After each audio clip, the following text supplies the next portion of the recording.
What follows is strictly for adults. Put your children out of harm's way. You see, the following 5 gentlemen are clearly not PG. In fact, an R rating would stand for rude. Let's meet them now. He's originally from the land of Lincoln, Illinois. Then he moved to Georgia, and then he moved to Florida. How much farther south can this man go? Cuba? There's no doubt this man is lucky Ronald Reagan is not alive because he would be calling him a communist. But don't worry, he's no Castro comrade. He's the president of the Bears Country podcast, the lead host of their signature show. Now he's one of us. One of us! One of us! Aldo calls him the OD. Let's not call him a cocksucker. The other Dan. We don't know anything about him. I mean, we don't know shit about him. We don't know his real name. Is it Thaddeus? Is it Reginald? Is it Frank? I don't know. What's his address? Any of his friends? Does he even have any friends? Hey, we do know this. He's someone you better not fuck around with. He knows the Bears and the game of football. He's funny as fuck. He likes to fuck. And just like me, again, this is redundant, but he likes pussy. Nomad. This man was an extra on Oliver Stone's Natural Born Killers back in 1994. It is believed he has more body hair than any other mammal on the fucking planet. And some suspect he starred in gay porn back in the 1980s. But there's nothing wrong with that. Now he delivers the Bears' state of affairs. He handicaps games better than anyone except maybe Mike North, but they're both good. He loves the efficiency of bourbon. It's Tooch. It's Mr. John Santucci. You know this gentleman as the Podfather. He created the Barroom Network in 2014. 2023 figures to be a big year in this man's life. Medicare, Social Security, and erectile dysfunction all at one time. Hey, quit calling him white. He's tired of that shit. He's Puerto Rican. He's Aldo Gandia. I've been saying for 3 years on the Barroom Network that I love the Chicago Bears more than I do masturbating. But now I don't really know if that's true. Alright, I'm just fucking with you. Of course it's true, but it's been a bad season. I mean, except for Justin Fields running all over the place, right? I recently got dumped by a girl on Facebook. My ex-wife's getting remarried. But don't worry about me. I'm still getting lots of pussy. I'm Dan Aguirre. These 5 are here to talk about the Chicago Bears and bare their souls. Oh, yeah. What's happening, everybody? I've got my guys with me. I don't have all my guys, actually. Mr. Shorty is missing today. But I do have 2 stars of the show, Dan Aguirre and Nomad. Nomad, how are you, my man? So wait a minute, Aldo. You mean to tell me you're not white? That's fucked up, man. My ass is white. My face, everything about me is white except what's inside of me. Puerto Rican. That just fucked up my Christmas gift for you. Now I got to take back that BG CD I got you. If I can get my money back. But no, I'm good, man. I'm good, man. I'm getting some rest, man, and everything's getting better by the day around here, man. So I'm really good. And I'm glad to hear that. And please give your lady friend my very best. Dan Aguirre, how are you, my friend? Allegedly, I might get my heat pump installed this week. That'll be great because it's starting to get like, ooh, the air needs to be on kind of weather. Mm-hmm. My cat's doing better. I got laid over the weekend. I mean, things are, let the sunshine in, to quote Aquarius. Somebody in the chat room wanted to know if we were going to start with sex talk. So go ahead. Tell us a little bit about what happened this weekend. Where the big girls at, Dan? What's happening, man? Hey, man, the thing is, I don't want, again, I don't know if this person would be upset with me talking yet, because, again, I've only been with her one time, so I got to keep it vague. Suffice to say, it was fun. I enjoyed it, and she, I don't want to say anything that would give her identity away, because like I said, she may be pissed about that, and I can't violate that. So I got to keep it small there and say that it was fun. I think she enjoyed it, and I think there's going to be a round 2. Ooh. Well, I'm sure Christina Robles is really happy that you concealed their identity. But Hey, and she loves Christina Robles. she loves football, by the way. Oh, she Loves it on her own, loves on her own account. She loves football. She was saying to me she was stressed out about how she's going to watch games this fall, and ironically, today was the day with Sunday Ticket stuff coming out. So exactly. No, man, do you watch? Do you get the Sunday Ticket, or you're in the Chicago area, so you don't need it, right? No, I got YouTube. Okay. Well, just so yeah, I do get it. Yeah, but YouTube is charging. YouTube is going to charge for Sunday Ticket. I got a fleet little. I seen something on Facebook, but I kind of went past it. I don't know what the details of it is. I think Dan, go ahead, man, because I need to know what's going on. Okay. So not to be too confusing, I do not subscribe to YouTube TV. So that's critical on the price point right here. If you have YouTube TV, Sunday Ticket will cost you $349 for the season. Now, couple of things with that. If you buy it before June the 12th, you save $100. But there is no installment pricing. With DirecTV, it can be broken down into 6 installments. You have to pay the flat fucking fee right off the top.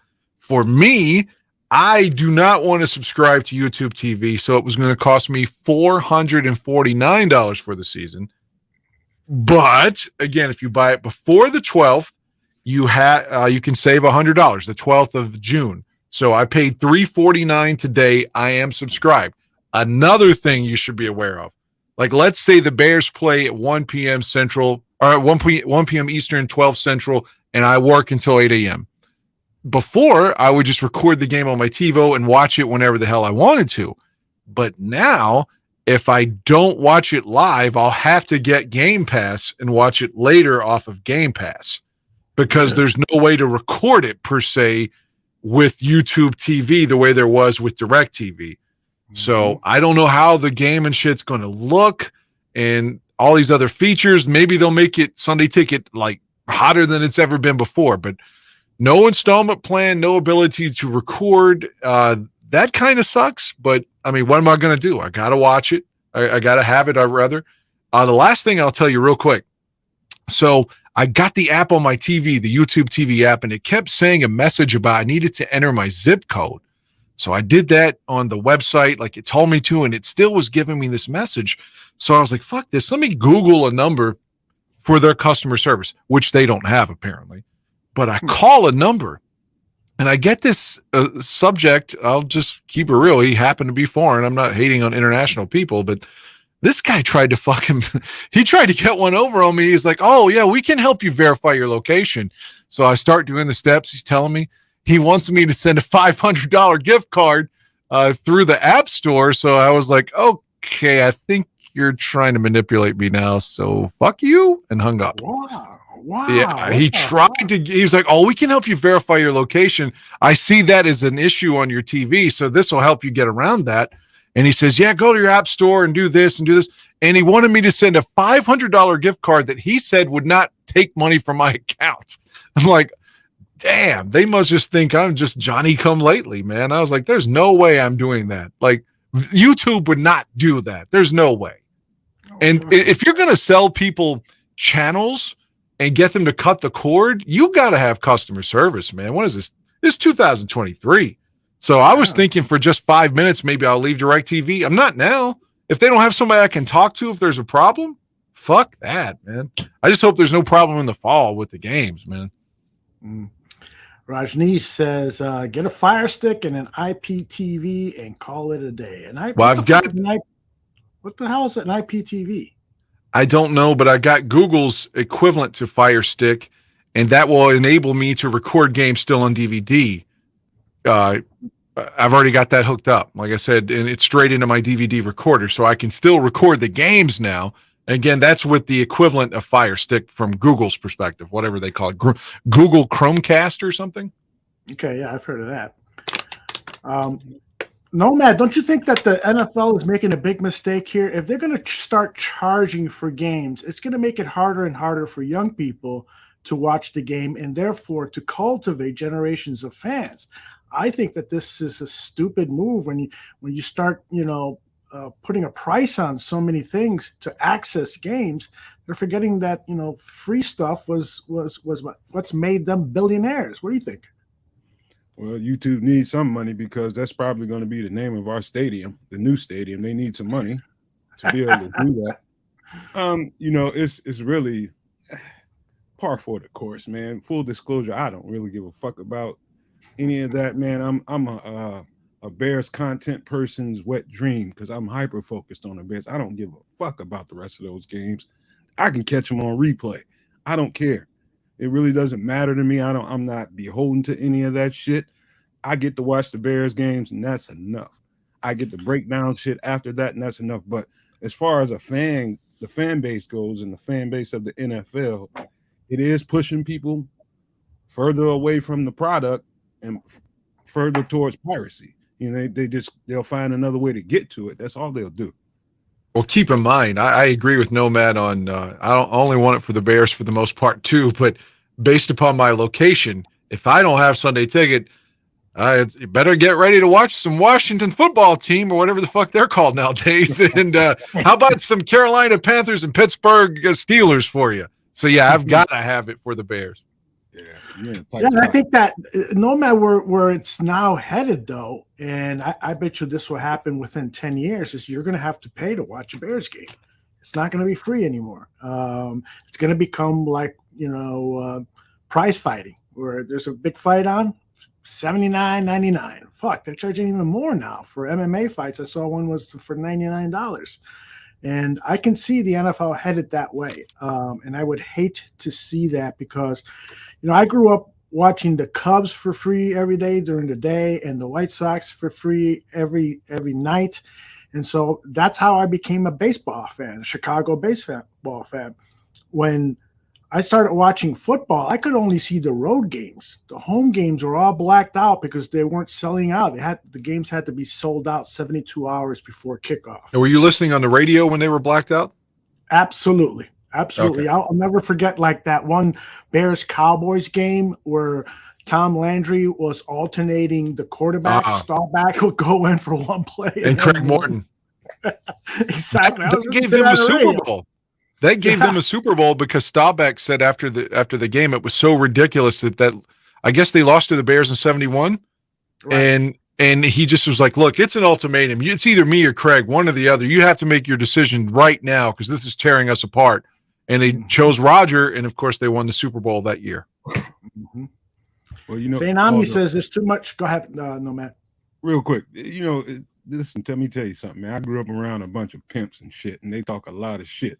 And they, one of them told me, man, there's 3 sure things in this world as a commodity: corn, soybeans, and pussy. Investing one of those. I will add 4 to that. Football. People will acquiesce and they will buy it. They're gonna buy that football game. It's true. I just think, for some reason it just becomes harder, I think, for kids who were my age, and I wanted to see some sports on TV. I would turn on the TV. There's a football game there. I get to watch it. Now, and maybe it's different now because kids are on YouTube all the time or on social media apps all the time, and that's where the games are going to be. I guess the games are going to be on Twitter as well, but you got to pay like a couple $100 or $400. I think Ross Reed tweeted that out. So I don't know if I didn't see that anywhere, but I saw a Ross Reed tweet on that. And it's just, I don't know, man. It's just different, I guess. Me and Retro are from the 60s and 70s and 80s, and we want to keep some of those things there. Retro says, I started only reading New York newspapers or listening to the sports updates, whether the Bears won or lost. I was regulated to a 30-second clip weekly. Yeah, Retro lives out in New Jersey area, so he wasn't seeing games. Well, all right, guys. Mr. Shorty is at a baseball game tonight with the Atlanta Braves. And so when he texted me that, I replied by saying, fuck you then. So he won't be with us. I think the Tooch is going to join us in about 45 minutes or so, hopefully so we can get his Bears state of affairs. Can I ask you one baseball question? Please. I don't know if you saw the article. I sent it to you a few days ago. I just wanted your reaction. that Ozzie Guillen came out and said that they were stealing signs from the Stros in '05. Yeah, Ozzy's never going to get a managerial job. He's just too fucking blunt with stuff. I think that's something he shouldn't have said. I'm not 100% sure he's telling the truth there, but it was a sweep. Yeah, it was a sweep. They kicked their ass. So I don't know why would he want to denigrate the title by volunteering that? Is he pissed off at Reinsdorf or what? I don't know. You think he's salty? Because I was seeing that he was in consideration for the job again. Maybe he's salty, man. I don't know, man, but I don't see any good reason. I don't see the value in speaking those words. It might, although it might be true, I don't see the value from his perspective. Why would you do that, man? That just lessens your credibility as a manager. Why would you do that? I don't get it. And if he's going to do that, why is he giving that out for free? Why not put it in a book, a tell-all kind of book? It just doesn't make any sense to me, man. Dan, do you see any reason why he would have wanted to share that information? No, but it's ironic that the Astros would come under fire, a decade later for doing the same thing. Like when Dusty took the gig, nobody wanted it. They were toxic waste. The Astros for cheating in that World Championship. Was that 18 maybe when they won? And they were just stealing everything. And so it's ironic that that's who they beat, because Houston was in the National League, of course, back then. I mean, it's so far away from that title that I don't think anyone's really going to be like, oh, the White Sox championship doesn't matter now. Because, I mean, it does, but I don't know. Like you said, it's like, why would you got away with it? Why would you say that? Although, something, man, really quick, man, and you are Puerto Rican, and you could probably verify this, man. I got some Puerto Rican friends that, man, those motherfuckers' engines run hot. When they get going, they get upset. They get fucking upset. And sometimes that turns into somebody with no filter. They say shit. They regret later on. I mean, everybody does that, and that's not exclusive to Puerto Rican people. But my Puerto Rican friends, man, those are people you don't want to piss off, because when they're upset about something, get the fuck out the way. It's going to be a bomb exploding. So. Yeah, I've been known to lose my temper from time to time. But and Ozzy's Venezuelan, but there is that stereotype that, Latins have that hot-blooded temperament. And, for the most part, there's some truth to that. I remember once I was producing a show here in town at WTTW, the PBS station. It was a talk show, and we invited a guy to talk about Puerto Rican independence. And he was a very active activist here in the Chicago area, trying to get the congressional support for releasing the United States from its Commonwealth status with the United States and making it independent. And when he came on the show, that motherfucker wouldn't let anybody talk. And he was talking way up here, and the poor host of the show is just trying to get the other people involved. And this guy just was cutting in. And I'm thinking, holy shit, what a fucking train wreck.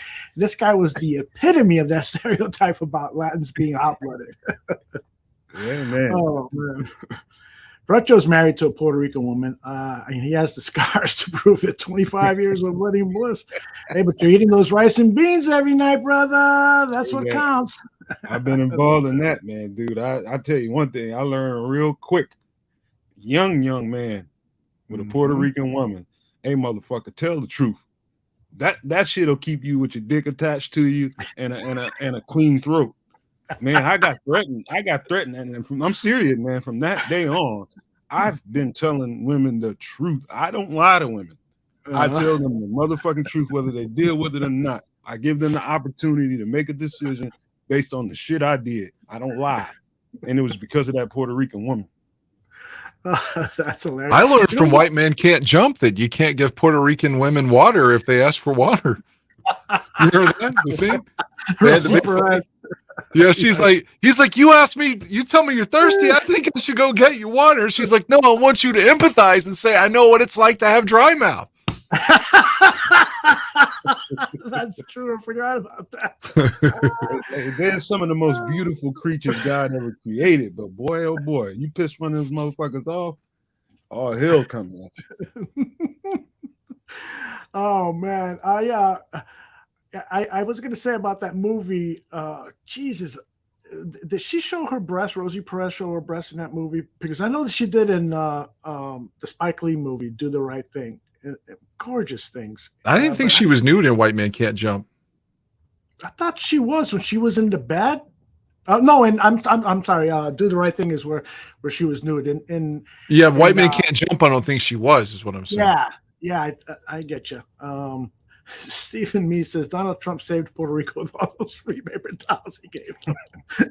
Thank you, Stephen, for reminding me of that. Oh, I remember I was going to say, Dad, all the times you've come to Chicago, I haven't taken you to a Puerto Rican restaurant. We have to do that next time. Sounds good to me. Fill your ass up with steak smothered in onions, grilled onions, some rice and beans, and all the condiments. Oh, man. I'm getting hungry. Well, we're inching closer to the schedule so we can come up with a plan on when all this is going to go down this year. Hey, Aldo, what are those paninis that they make? Those pork paninis that they make?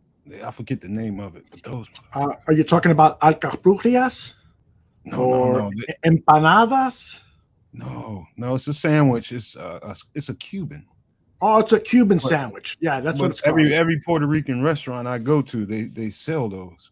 Yeah, Cuban sandwiches are famous. I don't particularly like them because they got a lot of pickles in them, and I'm not a big pickles fan, and it's ham. But a good Cuban sandwich is hard to resist, no doubt about it. Cuban food is very similar to Puerto Rican food. Point me to a Cuban restaurant, and I am there, man. God, this is one a main staple of Puerto Rican diets. Arroz con gandules. Gandules are like chickpeas, and arroz it's an orange rice.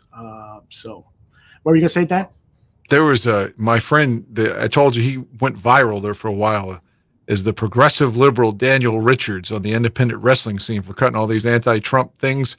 He was on CNN and HBO and Vice and Tucker Carlson. He was all over the place for a little bit. He and I both, there was a Cuban lady in one of our journalism classes. We went to college together named Maggie. I won't say her last name, but both of us were just fucking smitten. But we were like, this lady, I would drink her bathwater. That's how fucking hot she was. Oh my God. Damn. I would have been on the revolution, like pro-Castro, anti-Castro, either side she fucking wanted. She was unbelievable. I mean, on a scale of 1 to 10, she's at like a 17. Damn. She was so hot, man. She was so unbelievable. Let me ask you this: did she know the weather? Was she weather? She could have. God, yeah. Look at that, man. I wonder if she's my Facebook friend. If she is, I'll privately send you her to see what she looks. I don't know what she looks like today. I haven't seen her since like W was president. I have to play games in my head and just pretend this is somebody's dad, just so I don't take off on you guys. I'll abort this fucking show right now just to go in the bathroom.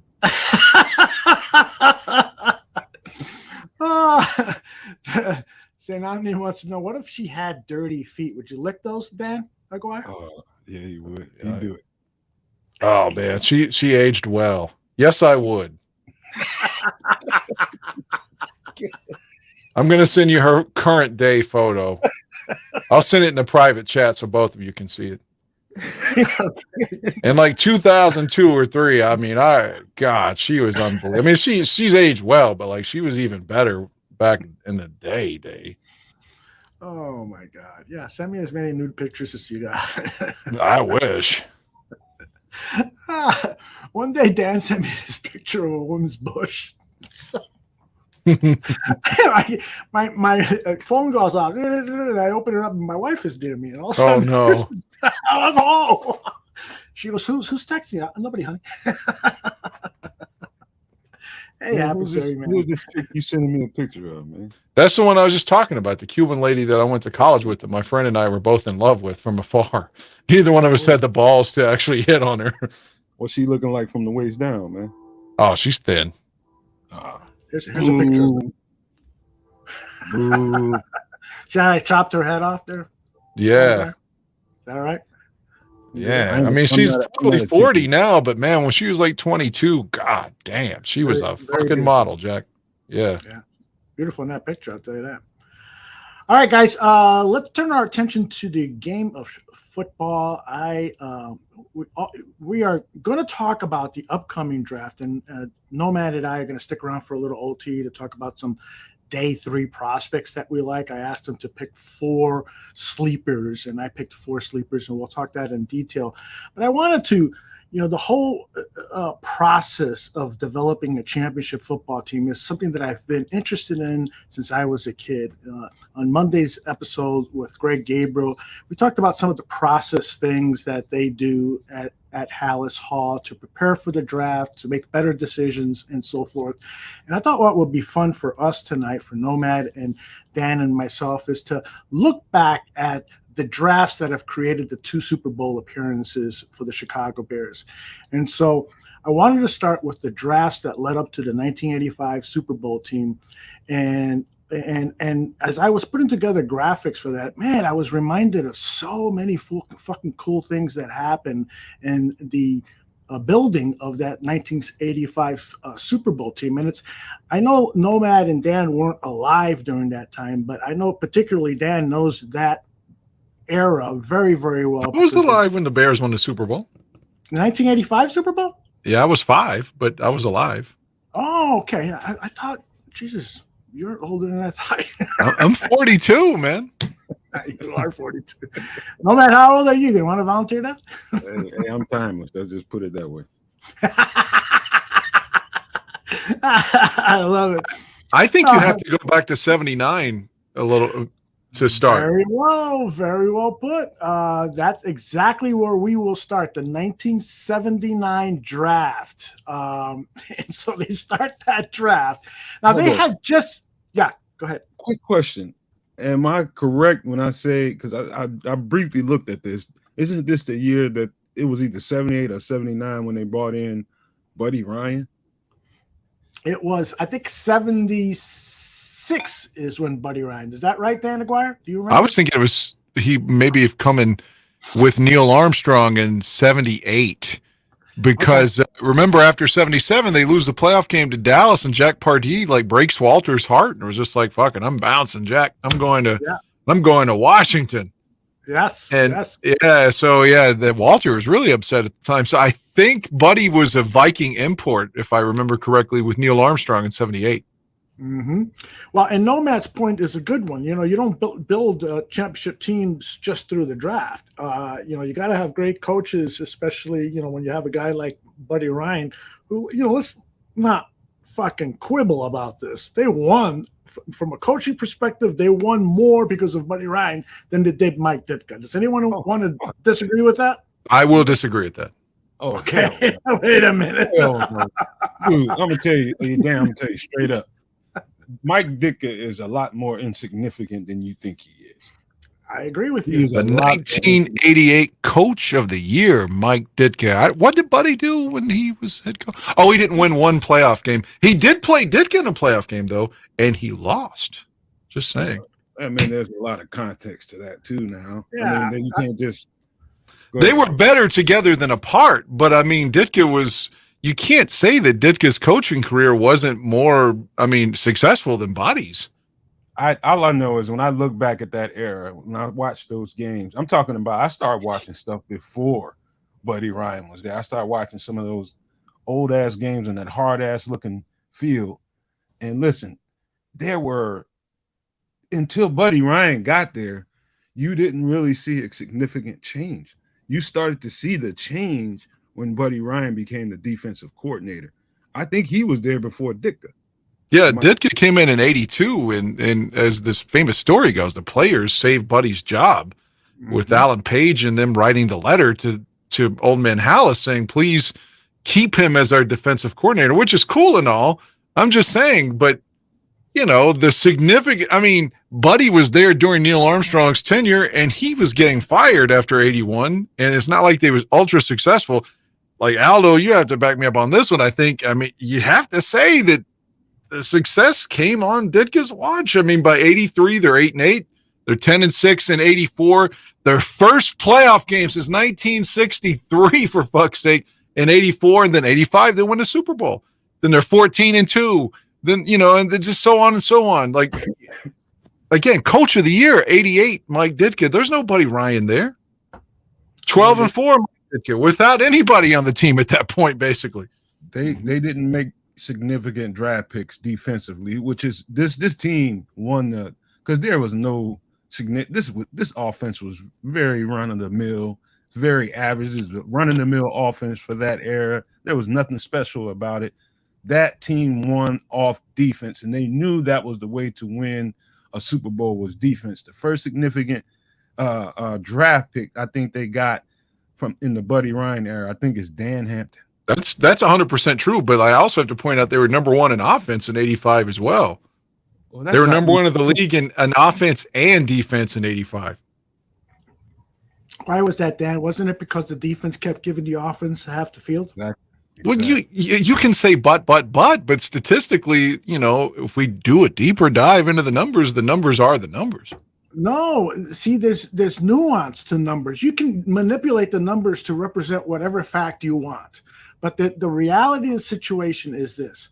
Mike Ditka, his greatest triumph as head coach of the Chicago Bears is that he galvanized these players to believe that they can win. His Iron Mike persona really scared the shit out of these players.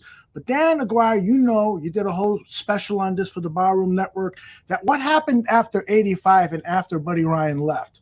Well, I said they're better together than they were apart. Yeah, but also Ditka as the whole head coach, Ditka as the head coach, he lost the team. He completely lost the team. Players started calling him racist. Players started stopped playing for him. He couldn't come up with a decent offensive game plan, which he liked to try to pride himself that he knew that stuff. He was a fucking mess as a head coach. What got him winning through that era was these great drafts that we're going to look at now. Well, I can't dispute that the drafting didn't help.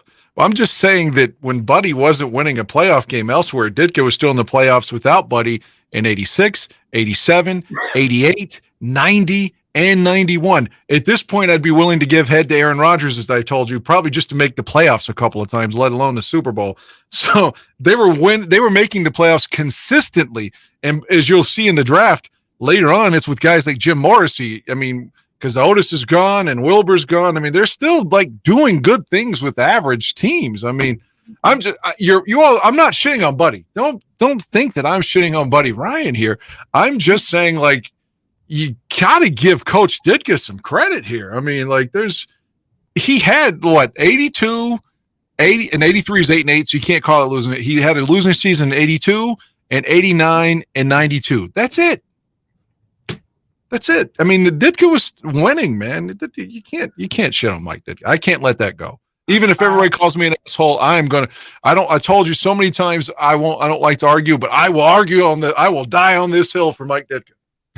I just respectfully disagree that I don't think he's a great coach by any means at all. You like to say, well, what happened to Ditka? I mean, Buddy Ryan, once he became head coach at Philadelphia, what happened to Mike Ditka when he became head coach over at New Orleans Saints?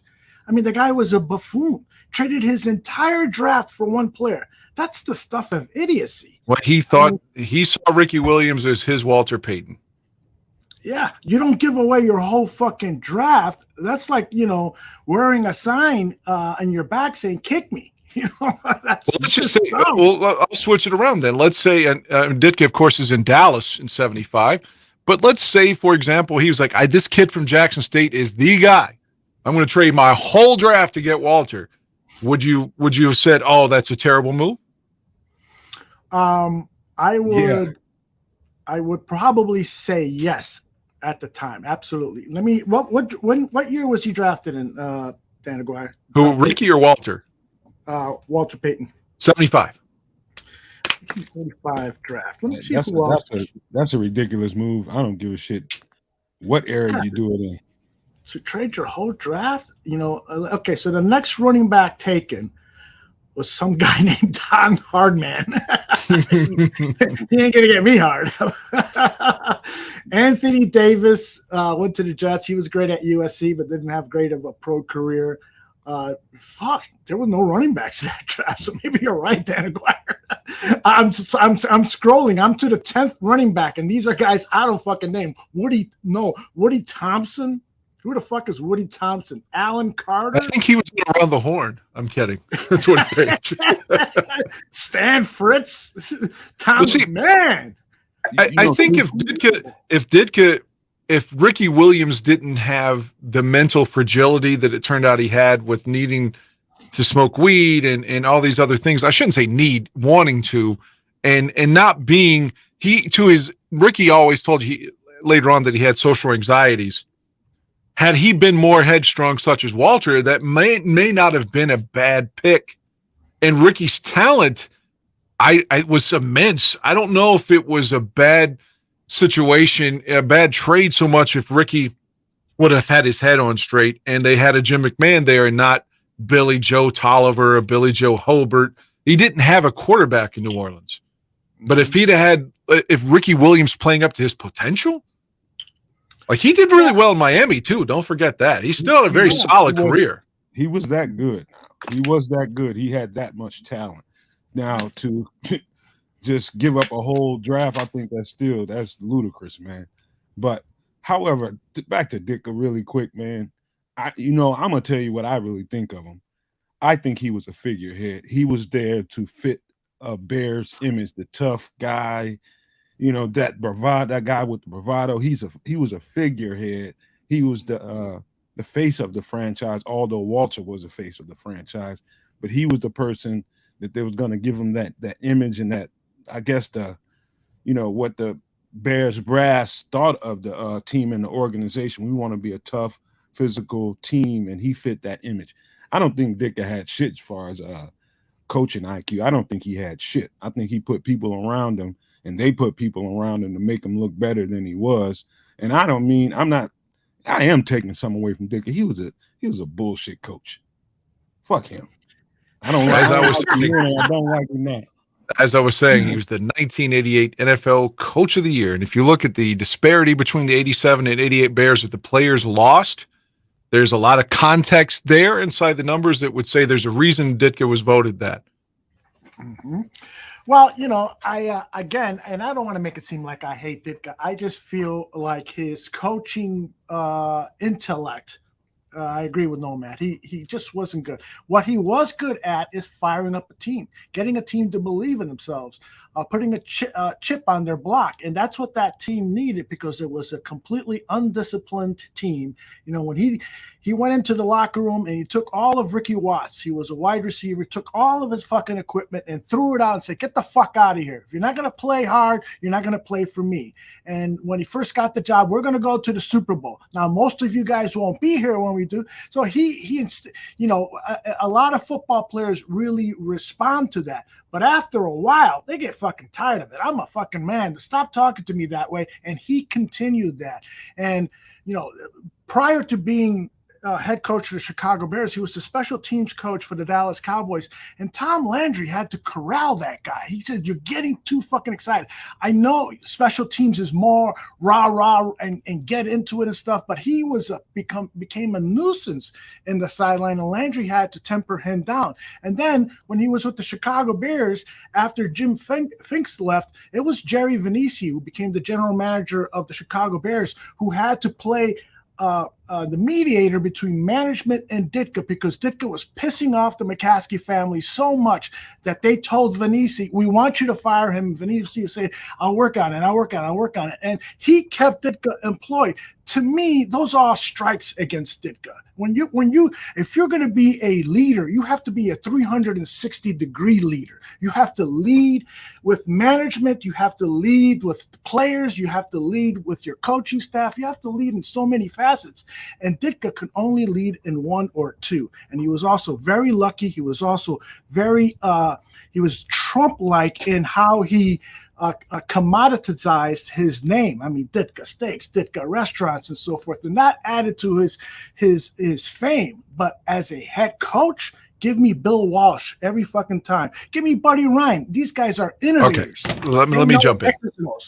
Okay. Again, we're just going. Your opinion is not wrong. Let me just say that. I'm not disrespecting your opinion. Please know that. Mm-hmm. Think about Ditka and Buddy, the infamous incident at the Orange Bowl against the Dolphins. Whose side are you on that one? They almost fight because Ditka's telling him, get in the fucking nickel. They're killing us right now, and you can't see that Wilbur can't cover Mark Duper. And of course, Buddy's like, get the fuck out of here, and refuses to make adjustments. It's Ditka who was right in that issue at the Orange Bowl. So I'm just saying, both guys, they're better together. They're better together. Yeah, you're talking about one instance of a really great football coach that had a bad moment of judgment versus somebody who I don't think has I don't think he had what it really took to be an X and O's type of coach. He was more of, a lot of people saying in the chat, he was more motivational than anything else.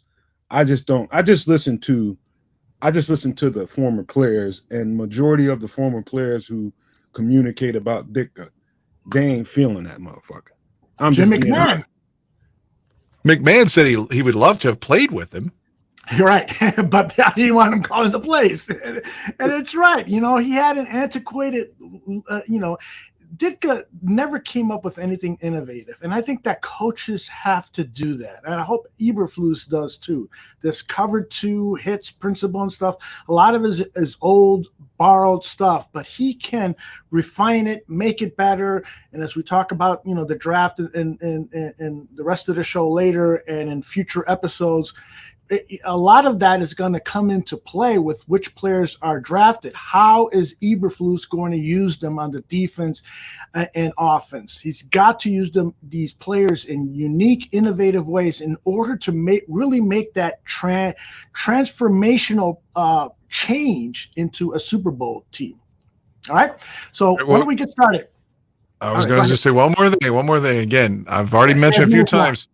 It's worth acknowledging that he was coach of the year in 88, and I could go through like 15 people that were significant that were not on the 88 team that were on the 87 team. I mean, just right off the top of my head, no Wilbur Marshall, no Otis Wilson, no Walter Payton, no Gary Fensick, no Willie Gault. Richard Dent breaks his leg, and they still go 12-4. I mean, so I'm just saying, you got to give the guy some credit here. He was, like I said, he was unanimously voted coach of the year for a fucking reason, man. He's not just some bum. I mean, he's not Mark Trestman. He's not John Fox. Voted Time Man of the Year. You love Rudy Giuliani. Yeah, I love Rudy Giuliani.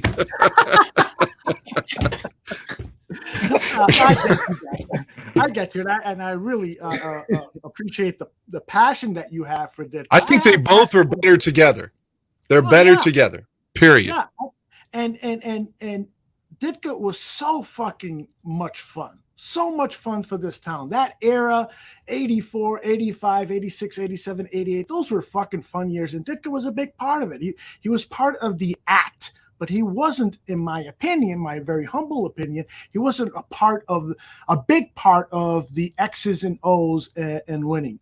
Jordan says, I agree with you, Aldo, that you can wear down on players being a rah-rah guy, but those rah-rah guys often spur the most drastic improvement and success in the immediate. I totally agree with you, Jordan. Totally agree with you. Yeah, I mean, Dan Campbell is sort of Detroit's Ditka, I think.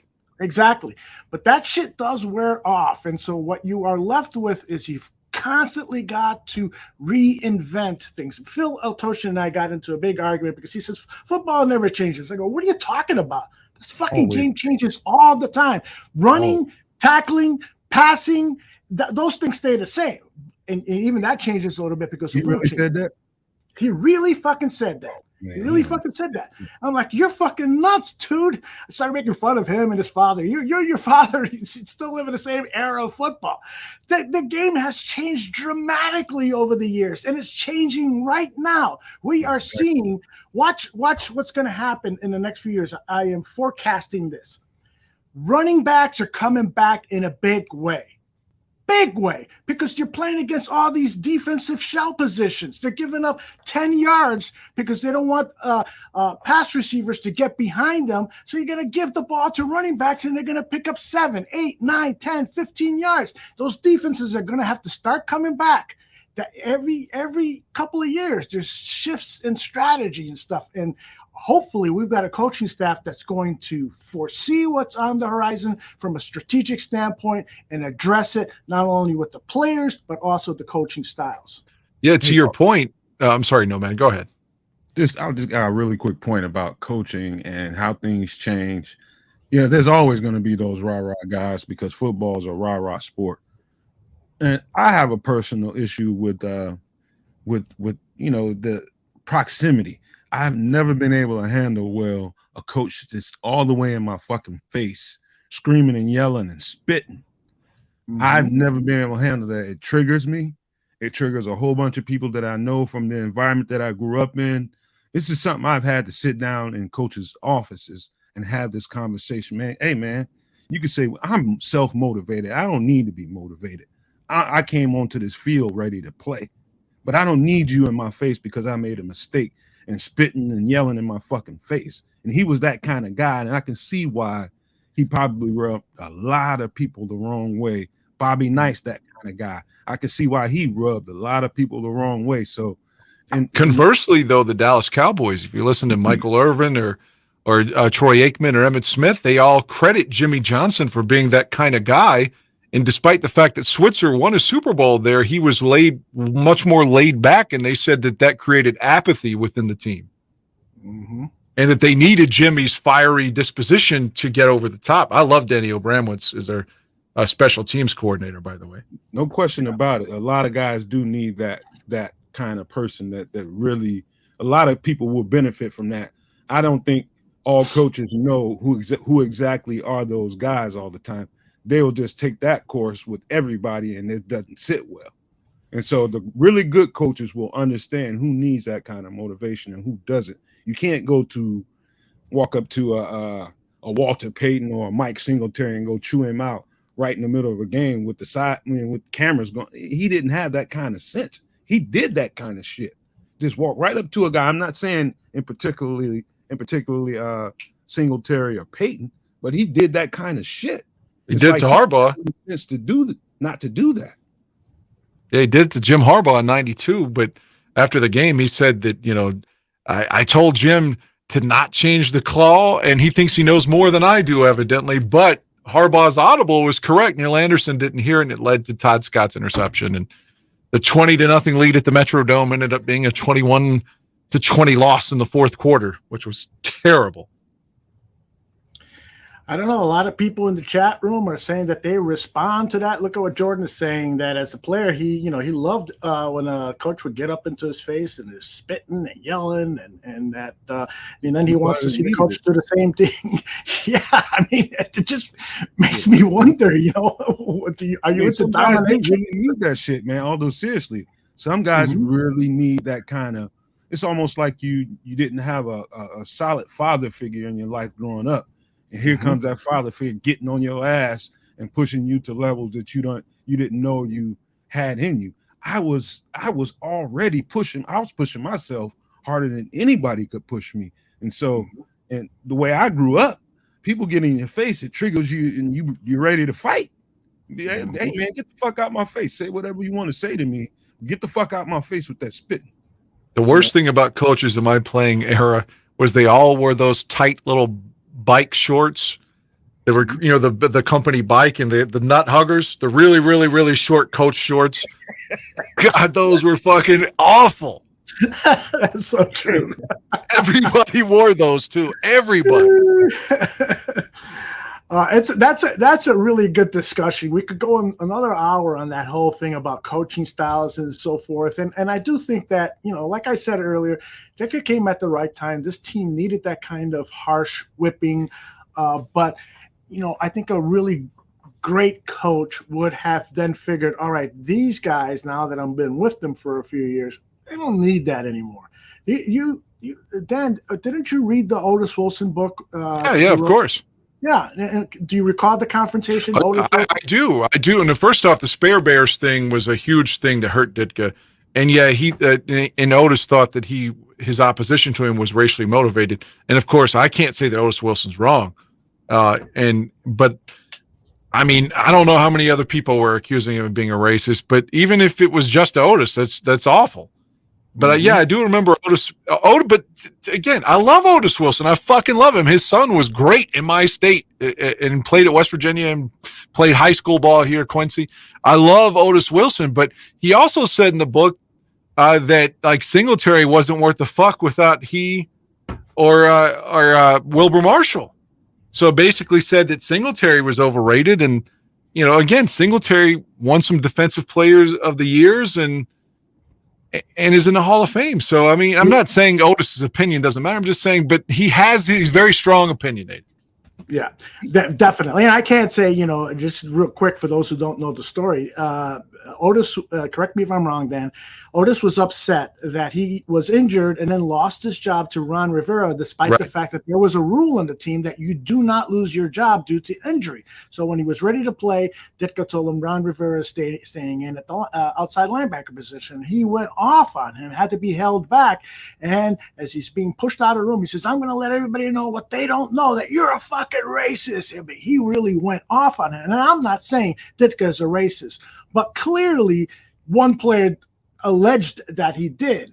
And that could have been because of these hardcore coaching tactics that some player then, got so angry that he called him that. And so that's what I don't appreciate. You got to be able to be a good judge of people and to know, if you got a rule, you don't lose your job to injury. Sit the guy down and tell him you didn't lose your job because of injury. You lost your job because Rivera is playing better or whatever. You got to smooth that over in a way that's. So, Aldo, do you think Wilbur? I mean, what's his name? Otis Wilson. Really? Do you think he just pulled that out of his ass because he was upset? In your heart of hearts. No, I think there was definitely talk among some of the players about that. I'll tell you.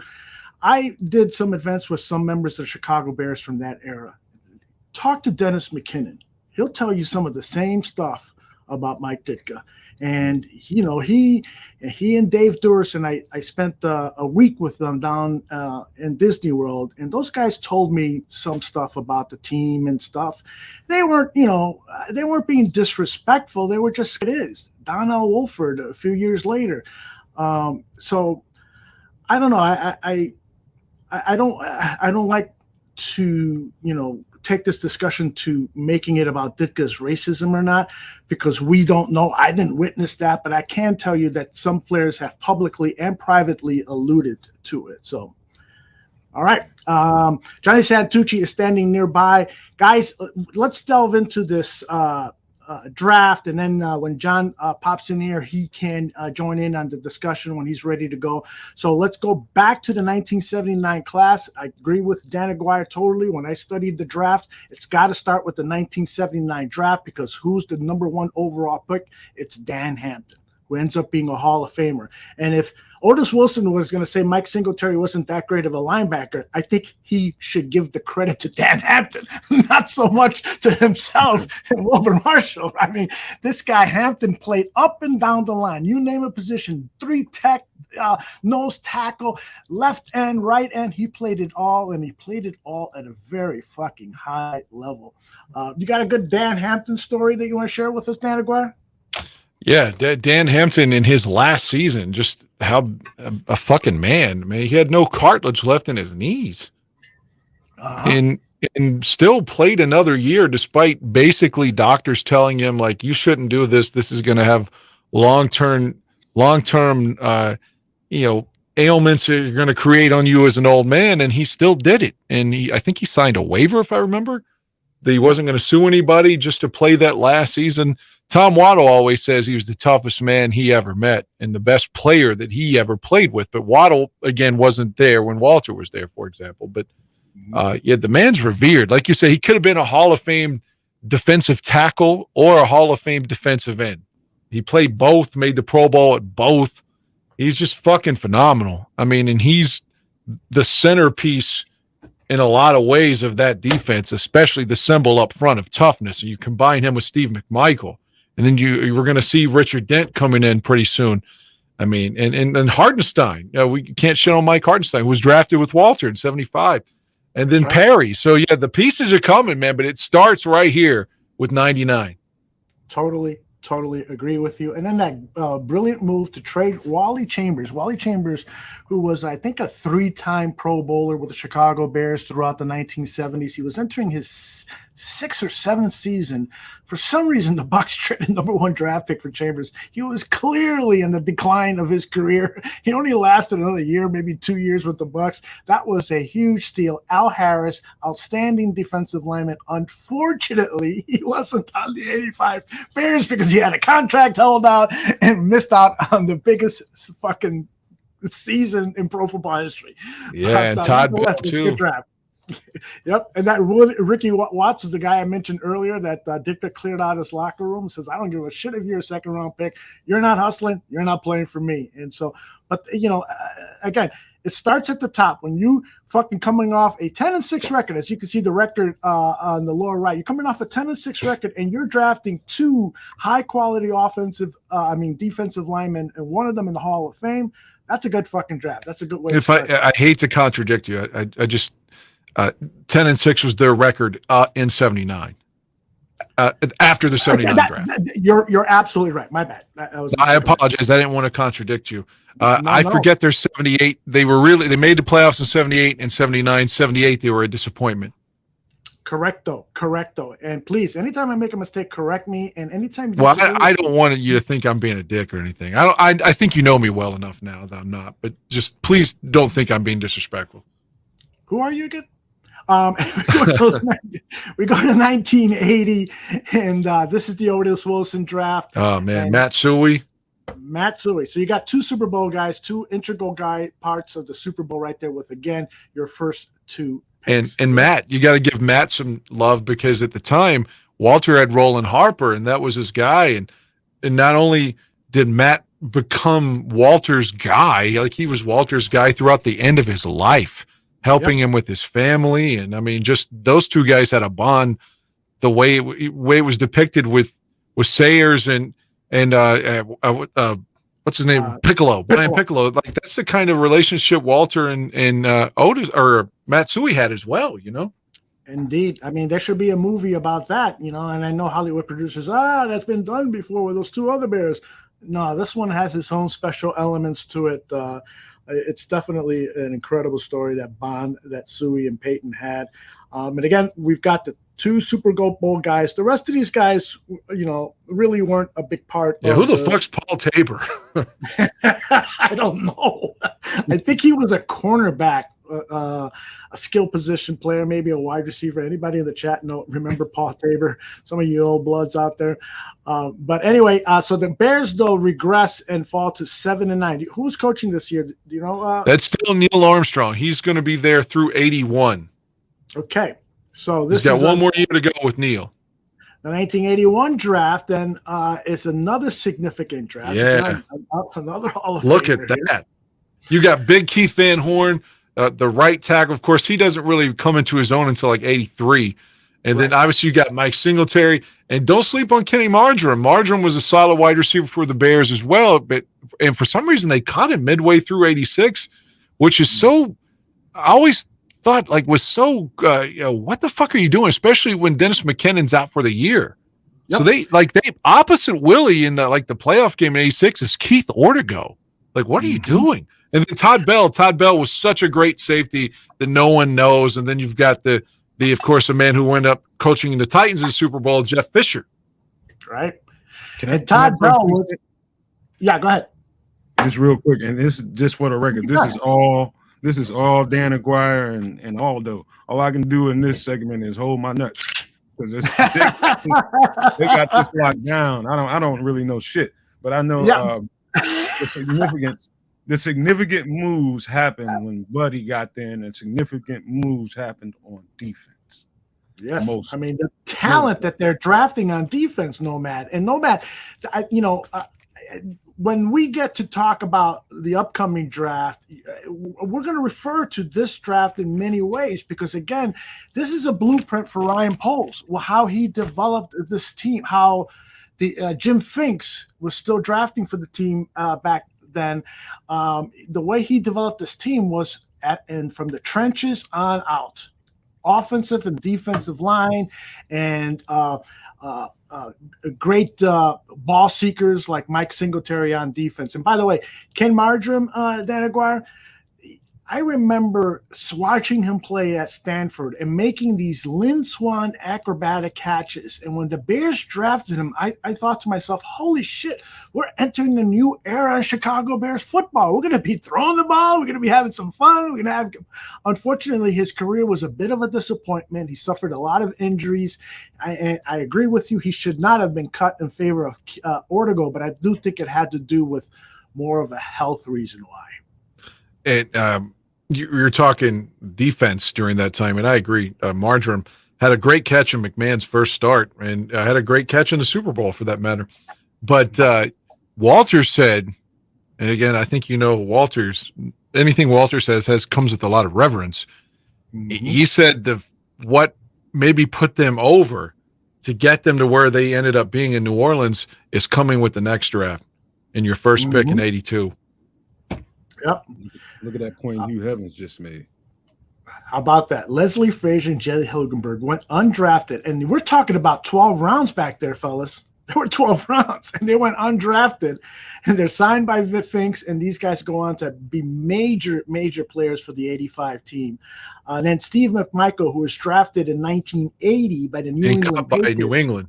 And then he then is picked up by Finks, and he becomes another integral member. So a guy that should be in the Hall of Fame, and not because he's got ALS. I mean, his career, like if he was completely the biggest asshole in the world right now, and just a terrible person, his career alone should have put him in the Hall of Fame. I'm not just saying that because of the sentimentality that he's sick, right? Which he is, and he looks. It's sad, but I mean, his career, he was great. Steve McMichael was great. And people are wondering, about some of the players who were on before the 79 draft. You quickly mentioned a couple of players, Dan Aguirre. Let's go over them. Gary Fensick, Walter Payton. Who else was on the Mike Hartenstein, you mentioned him. I think there's another integral player that was drafted before 79. But in any case, yes, there were some players who were, 9-10-year veterans by the time they got to the Super Bowl, but they were definitely a big part of. There's a lot of Bears that left after 84 that were there in the 70s through all that bad shit and just didn't make it one more year, which is really sad. You're Jim Osborne kind of Terry Schmidt. And even Alan Page, man, it just misses it by a couple of years with all those Super Bowl losses in Minnesota. You'd love to have seen Alan Page hang around, even if he's on the bench, man, just to get him a ring after all the again 4 losses with Minnesota, and all of those guys talk about just they still like fixate on it. Jim Marshall says that all the time. Yep. It's so sad. And Todd Bell, who was chosen in the 4th round, as you mentioned earlier, Dan, he was a hard-hitting safety drafted out of Ohio State. This guy was a fucking player, and he was held out. Linebacker. He held out, and he missed out on the greatest season in NFL history. And then he died young too. He died in like 2005. Oh, you know what? You've told me that a couple of times, and I just every time you mention it, it's like a dagger because I keep forgetting that he has already gone way past. Yeah, he died in I think 2005. Jeez, that's not good. That's not good. 1983 is considered one of the top drafts of all time. 82. You skipped over 82. Did I? There's a big one in 82, man. Jim McMahon. There you go. Now on this one, there's a couple of people. Jim McMahon obviously is going to win 28 straight starts. You can't shit on that. Tim Reitman, good player. He's going to go to the USFL first, so we're not going to get him for a few years. Dennis Gentry, extremely underrated. He can do anything. Return kicks, return punts, play wide receiver, play halfback. He can do it all. Kurt Becker, solid lineman, good enough to start, but he's like your best backup through all those years. McMahon's roommate, actually. Henry Waxter was on the Super Bowl team, so this is a decent draft here, too. Yeah, you're absolutely right. And I was so excited when McMahon came into town. Gunslinger comes out of a limo with a beer can, wearing sunglasses. I'm like, holy shit. Previous year, we get Kenny Marshall. Excuse me. And now we get a quarterback to throw to him. This is unbelievable. And then that trade, the Bears trade the 1982 second-round pick to the Bucs for their 1983 first-rounder. And I know Dan knows who that guy is. That was Jimbo Covert, right? No, the 1983 coming up as part of the greatest draft, one of the greatest drafts in history. It was Covert. Oh, I was going to say Covert was picked first. Willie. Willie was part of the trade. Okay, I got you. Correct. That pick from Tampa Bay was Willie Gault. That pick. So look at that.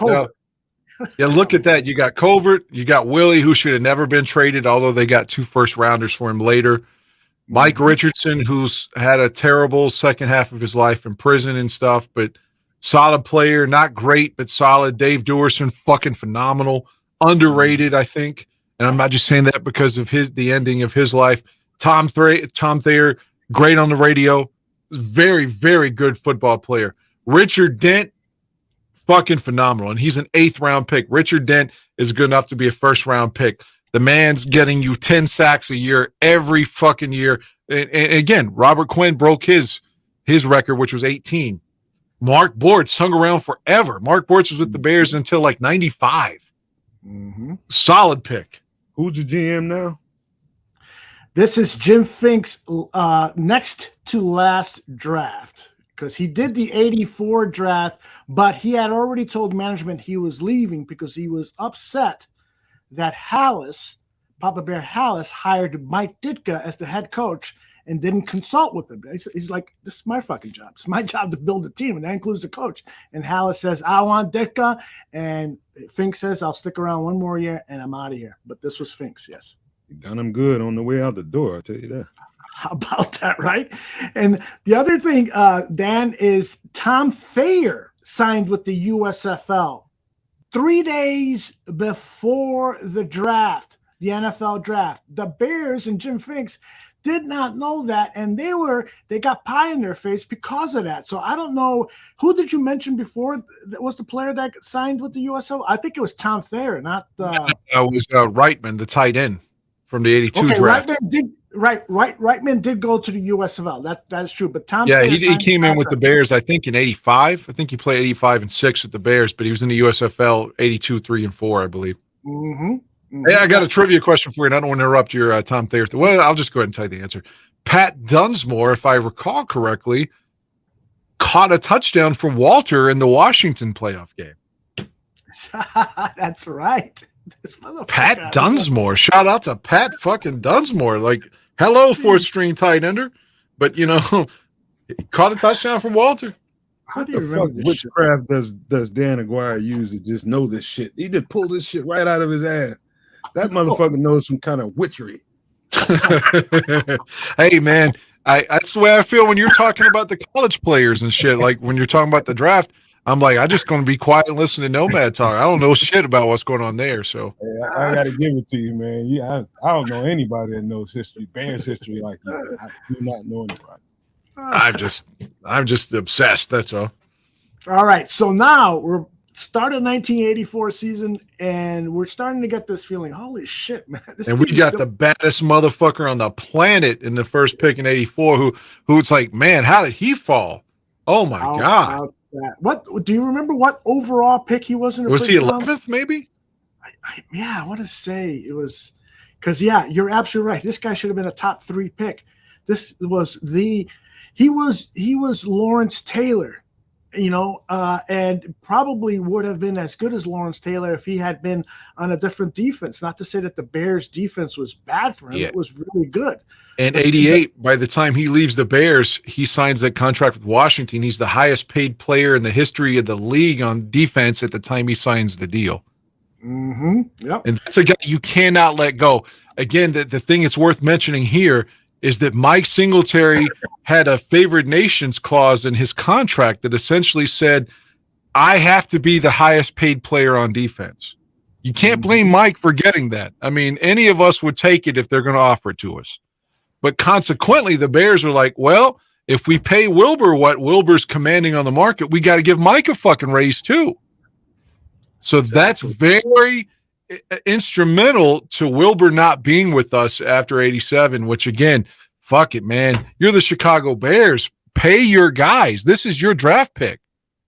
I mean, the New York Giants kept paying Carl Banks when he became, like, people were actually saying, is he better than Lawrence? Of course he wasn't, but he was a fucking stud.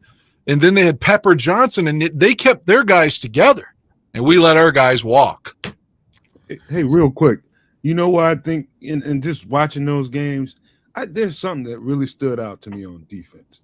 To me, it's just my eyes just pick up little shit, and then it just expands in my mind, and I start watching it more and more. But it was clear to me, and I watched a bunch of teams during that time, the Giants, the Redskins, bunch of teams. They must have had the fastest two linebackers in the league, it looked to me, Wilbur Marshall and Otis Wilson. Those motherfuckers sideline to sideline were different than anything I'd seen during that era. And so when it came to coverage ability and going north-south, the lateral ability, that's where they blew Mike Singletary out of the water. And that's why they're probably saying, Mike Singletary was good, filling a hole here and there, tackling and all that kind of stuff. But when it came to sideline, dude, he couldn't hold those motherfuckers jocks, man. Those two dudes were different. I agree. I agree that with Singletary, who am I to judge Mike Singletary? But I think Mike is all heart. He's one of these guys like Tom Waddle that is probably exceeding. No, he's a second-round pick, but I'm saying he plays better than what his skill set is. He exceeds expectations, and you know what I mean? Like you said, Wilbur and Otis have pure talent. And maybe Mike doesn't have the same amount of talent, but he's got fucking heart that's just you can't quite. And like he again was a rugged. He's the kind of guy that should be a Bear. Again, he works hard, busts his ass, and it's all because of effort. You're absolutely right. I remember, again, when I was reading that same draft, he came out with the Kenny Margarine draft. I remember reading that at Baylor, Mike Singletary cracked 11 helmets from his ferocious hits. And so I'm reading the scouting report by Joe Bushbaum about Mike Singletary, and I'm like, yeah, okay, I want this guy on the Bears. And lo and behold, two of my favorites from that draft, Margin and Singletary, are drafted. And yeah, he didn't have the physical skills of Wilbur Marshall or Otis Wilson, but what he had was smarts.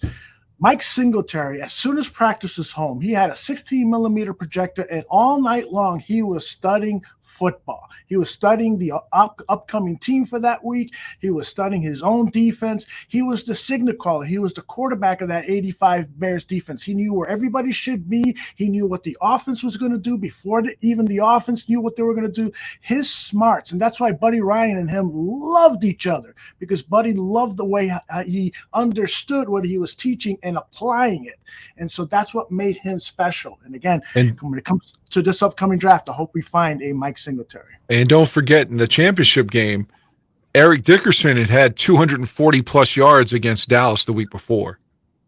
And there was, over 240, man. And then he gets like 39 or 40 against the Bears, but there was a big third down early in the game.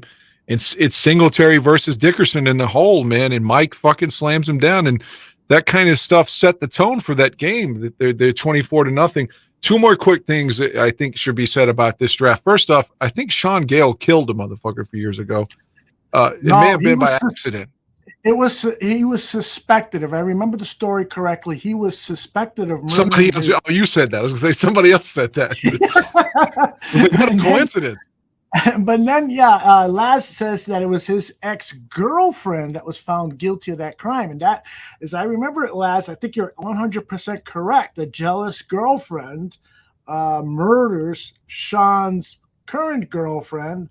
I think that's how the story went. It was a very ugly situation. And we should acknowledge Wilbur, because Wilbur, again, statistically is exceeded so many players at his position in the Hall of Fame and should probably be there, but he's always missing from all these 85 Bears conventions and stuff because he can barely walk. He can barely stand. He's on a cane.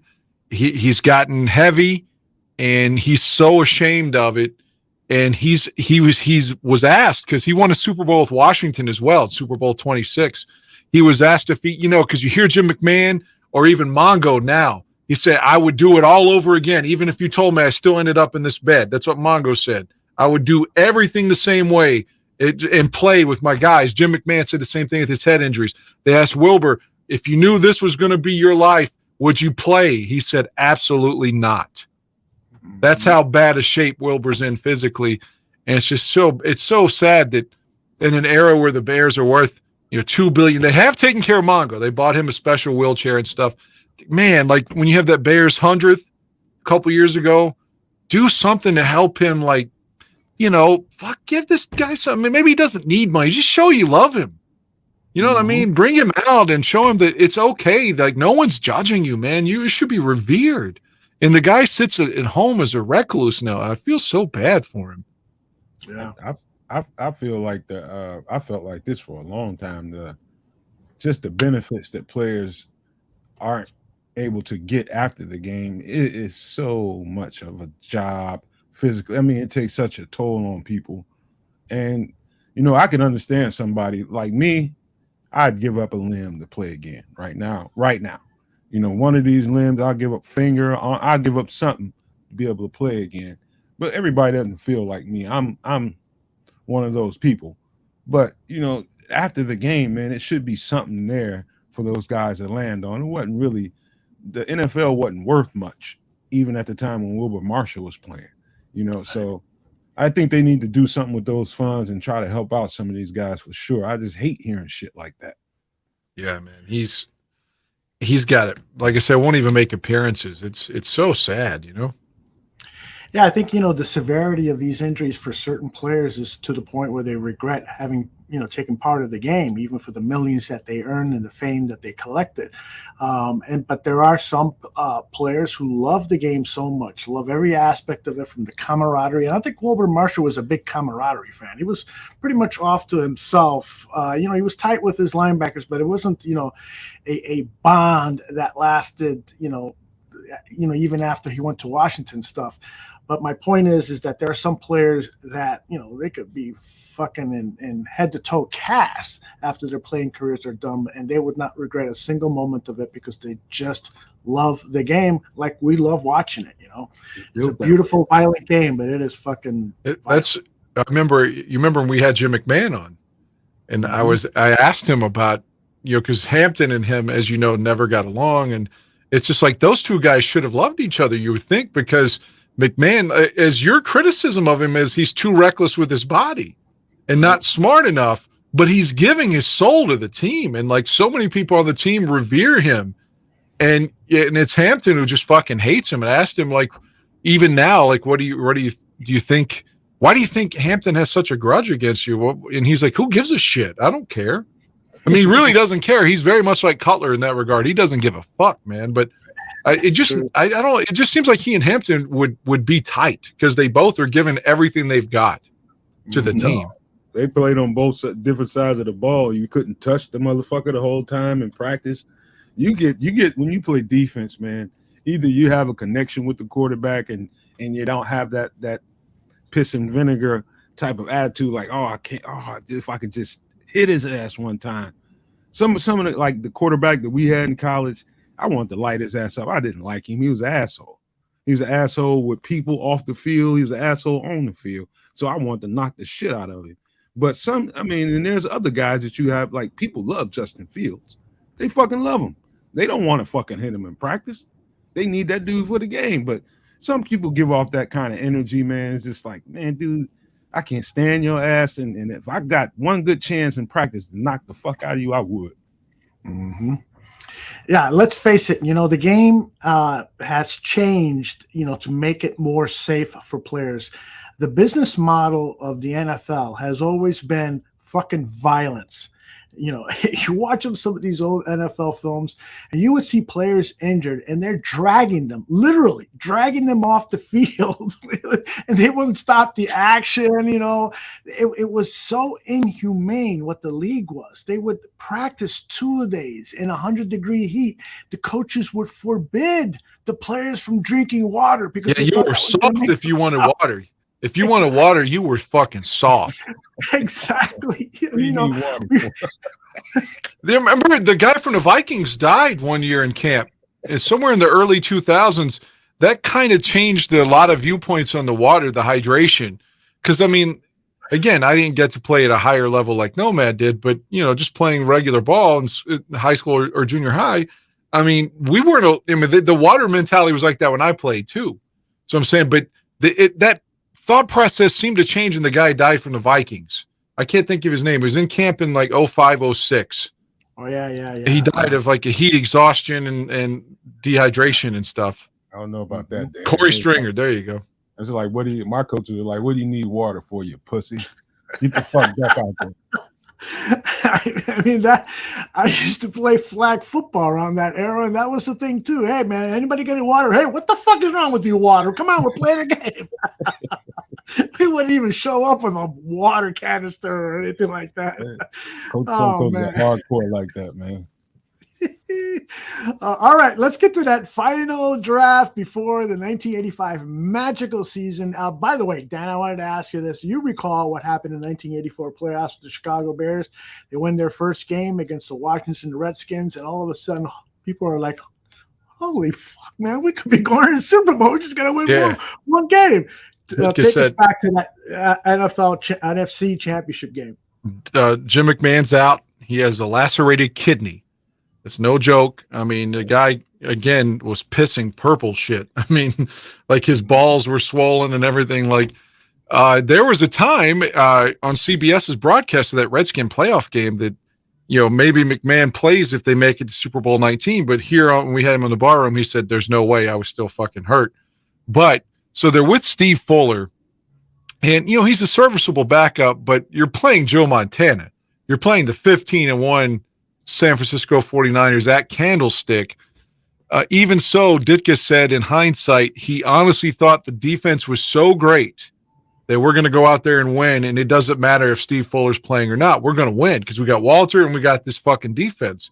And as it turned out, they don't even have Jerry Rice yet, but they still have got Wendell Tyler. They've got Roger Craig, who was so underrated, and Montana and Dwight Clark, and they beat us 23-0. And by the next season, when we go back out there, McMahon's back. We lose 23-0 in the championship game. First drive in week 6 at Candlestick, the Bears get the kickoff. They go straight down the field and score a touchdown on the first drive, culminated after a McMahon to Willie Galt bomb that set up Walter's touchdown. So, and after that game, Ditka was so fucking happy he got a DUI on the way back home. And he felt, oh yeah, I know where you're going. I know where you wanted me to segue now. So at the end of the game, they bring McIntyre in on offense. San Francisco does, rubbing it in because Bill Walsh was a dick to Ditka, and he put Guy McIntyre in on offense to play fullback. And so Ditka always said, I try not to be vindictive, but I fucking remembered that. So the next season, when Buddy says this rookie Biscuit's too fucking fat to play getting significant time, so Ditka's like, well, what if I put his ass in against San Francisco then? Fuck it. They did that to me. I'll put our 340-pound rookie who's not getting any time in at fullback. And that led to the star, the pop culture phenomenon, as we know, as William Perry. That's right. Who was the number one draft pick, or I should say the first round draft pick of the Chicago Bears that season. And Buddy Ryan called him a wasted pick because he showed up to camp late. He had a contract dispute, showed up a couple of weeks before the beginning of the season, was seemingly out of shape. Buddy Ryan rode his ass, and Ditka actually felt sorry for William Perry, which is why he says, well, if you're not going to use him on defense, I'm going to fucking use him on offense.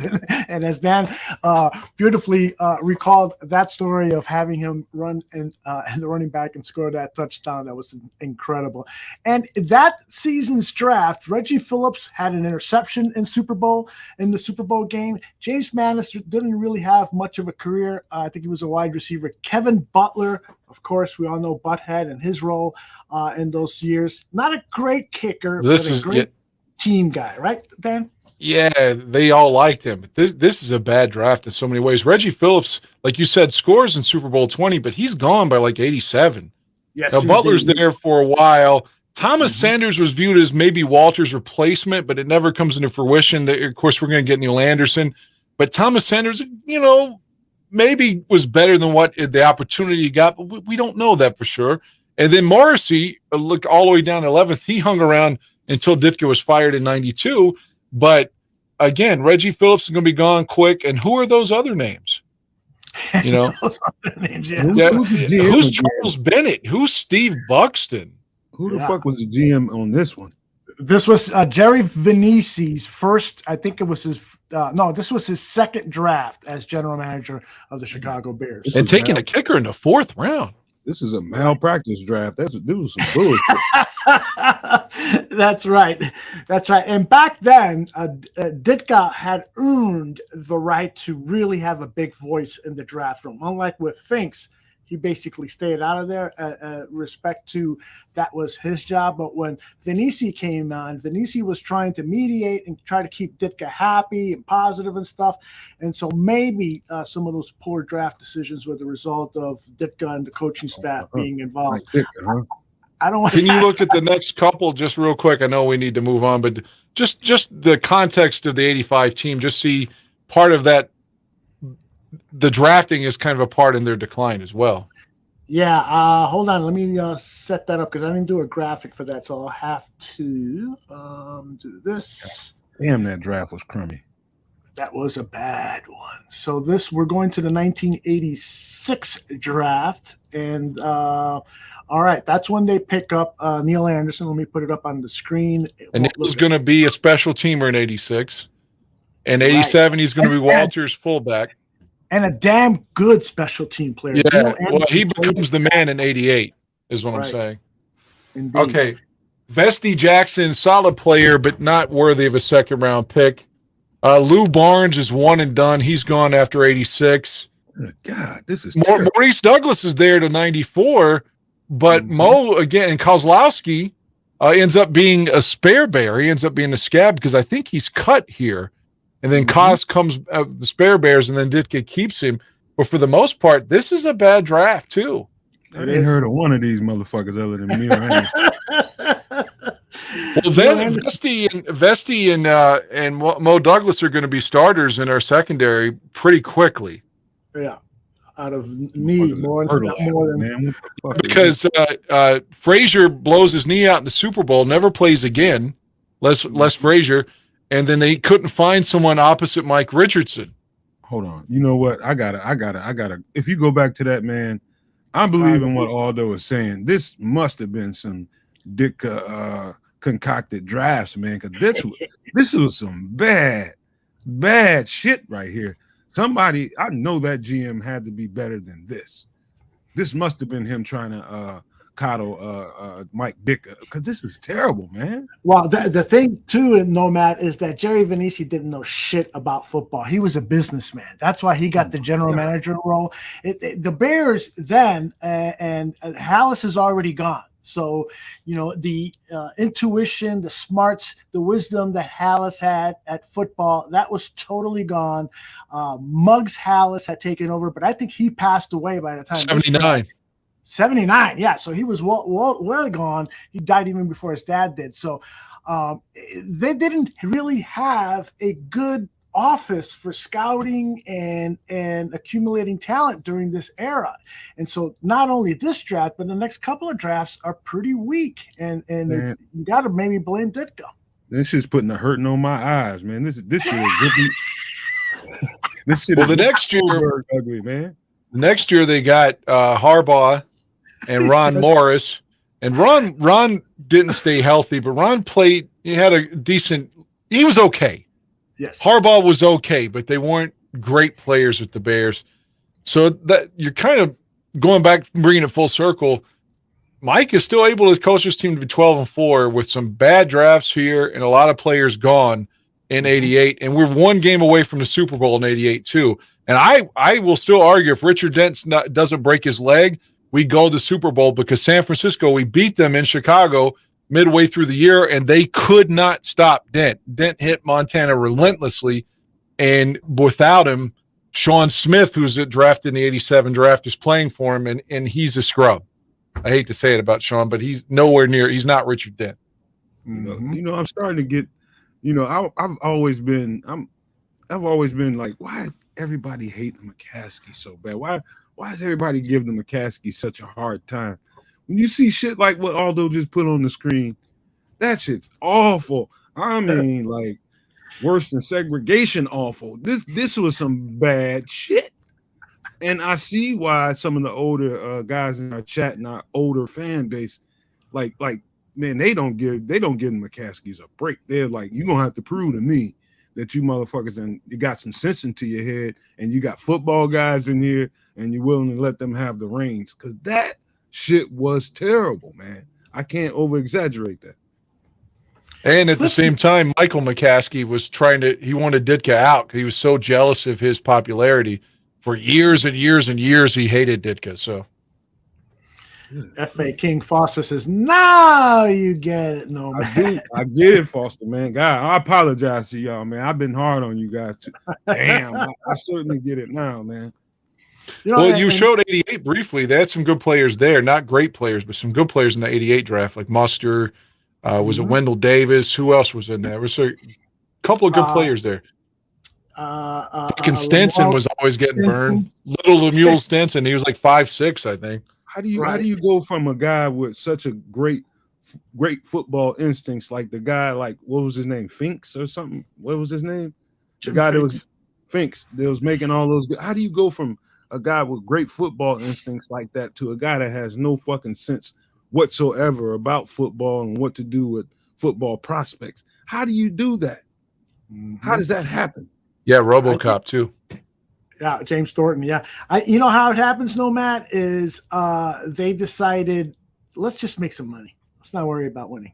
I think that had a lot to do with it. And frankly, none of them, the McCaskies just were not football people. They inherited a team from the Hallis family, and none of them really spent time studying the game. I mean, it's a disgrace that George McCaskey, to this day, continues to say, I'm a fan. I don't know about any of that stuff. That's disrespectful to us, for you to put it that way, that you don't know what the fuck you're doing, is what you're saying. And now here I am spending all this money on Bears shit, spending all my time on Bears stuff, and you're telling me that you don't fucking know?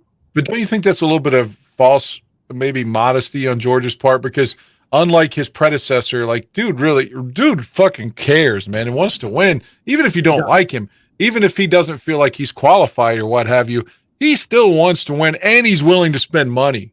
Unlike the previous regime, they didn't want to spend any money, and didn't really care because they won that Super Bowl, so they were okay just turning a profit. George wants to win, so that's why I defend him a little bit, because at least he cares. He wants to win.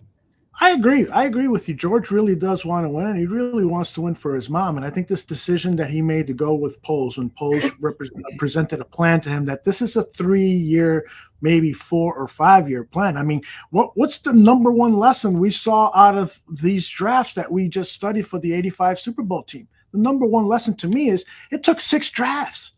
And there was already a foundation of players, including your best player, Walter Payton, already on the team.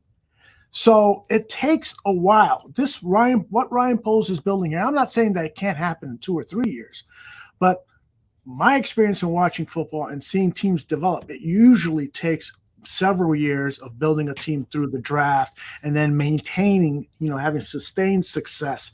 So that could be the best thing. Well, the best thing to expect. The only thing I can say to that, though, is in that era, you had dynasties around you. You had the 49er team. You had Washington, who's going to win 3 Super Bowls. You've got the New York Giants, who are fucking badass. And so the Bears are in the middle of all this fighting with these great teams, right? The NFC's wide open. And what I'm saying is if Fields becomes who we think he is and could get hot, I mean, like he could do like what Russell Wilson did with Seattle 10 years ago. Just get hot and lead. You don't have these dynasties around you the way they did in the 80s with these great teams. The NFC's wide open, man. It's wide open. Here's where I would bicker with Aldo about how many years it would take. This is why I think it could be a lot shorter than a 2 or 3 year window. Free agency nowadays breeds a whole lot of really big contracts. That's number one. And the reason I say that is because, usually teams that are in the window of a Super Bowl, they're willing to pay whatever to a guy that they think is the piece that they're missing, or multiple guys that they think are pieces that they're missing. And those same guys can fall right into free agency that following season if they don't get that Super Bowl. That's one thing.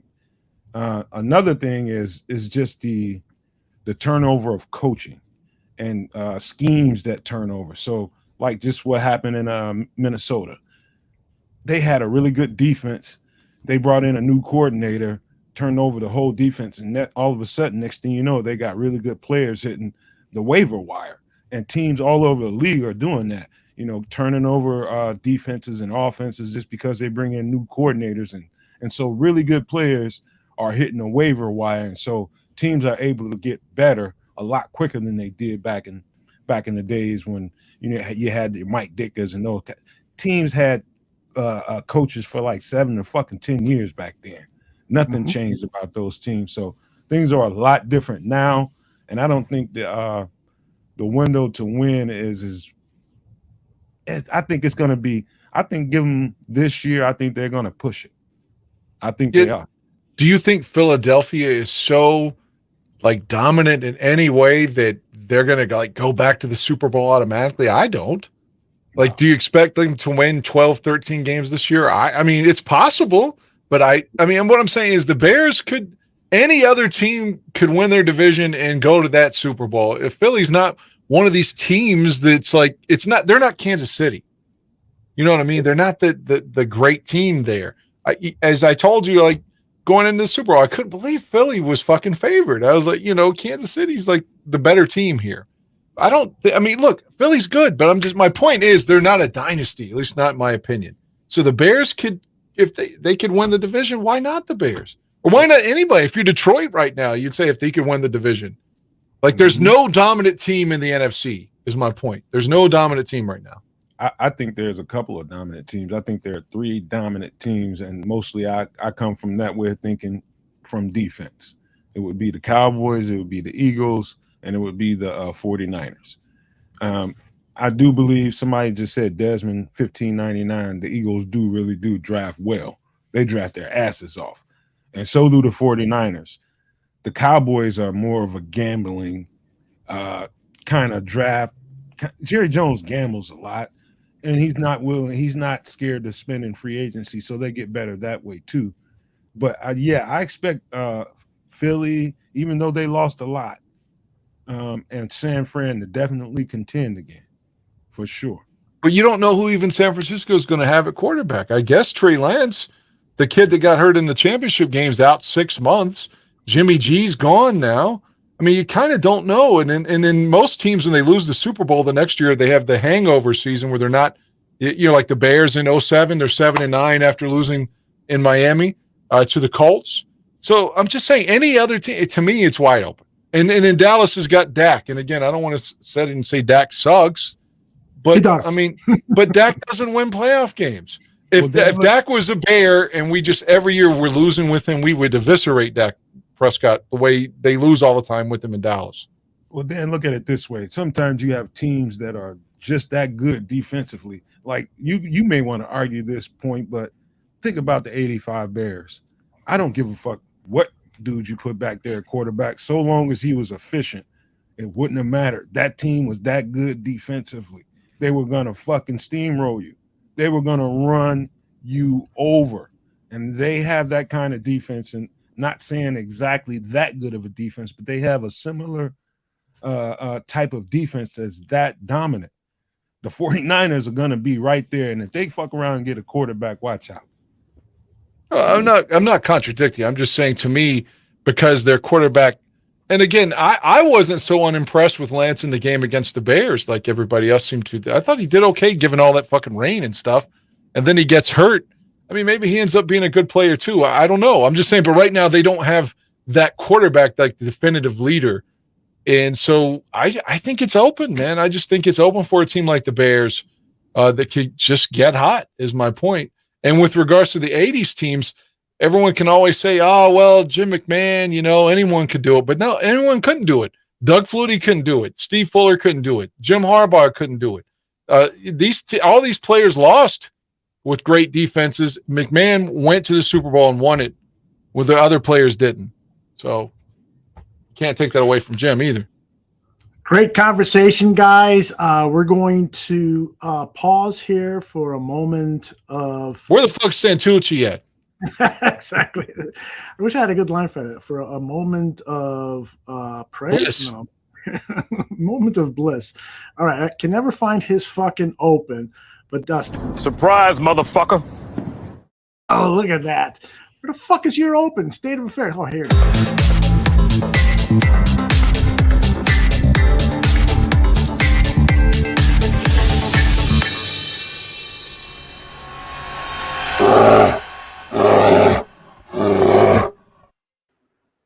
There he is. His name is Johnny Santucci. How are you, sweetheart? Hey, everybody.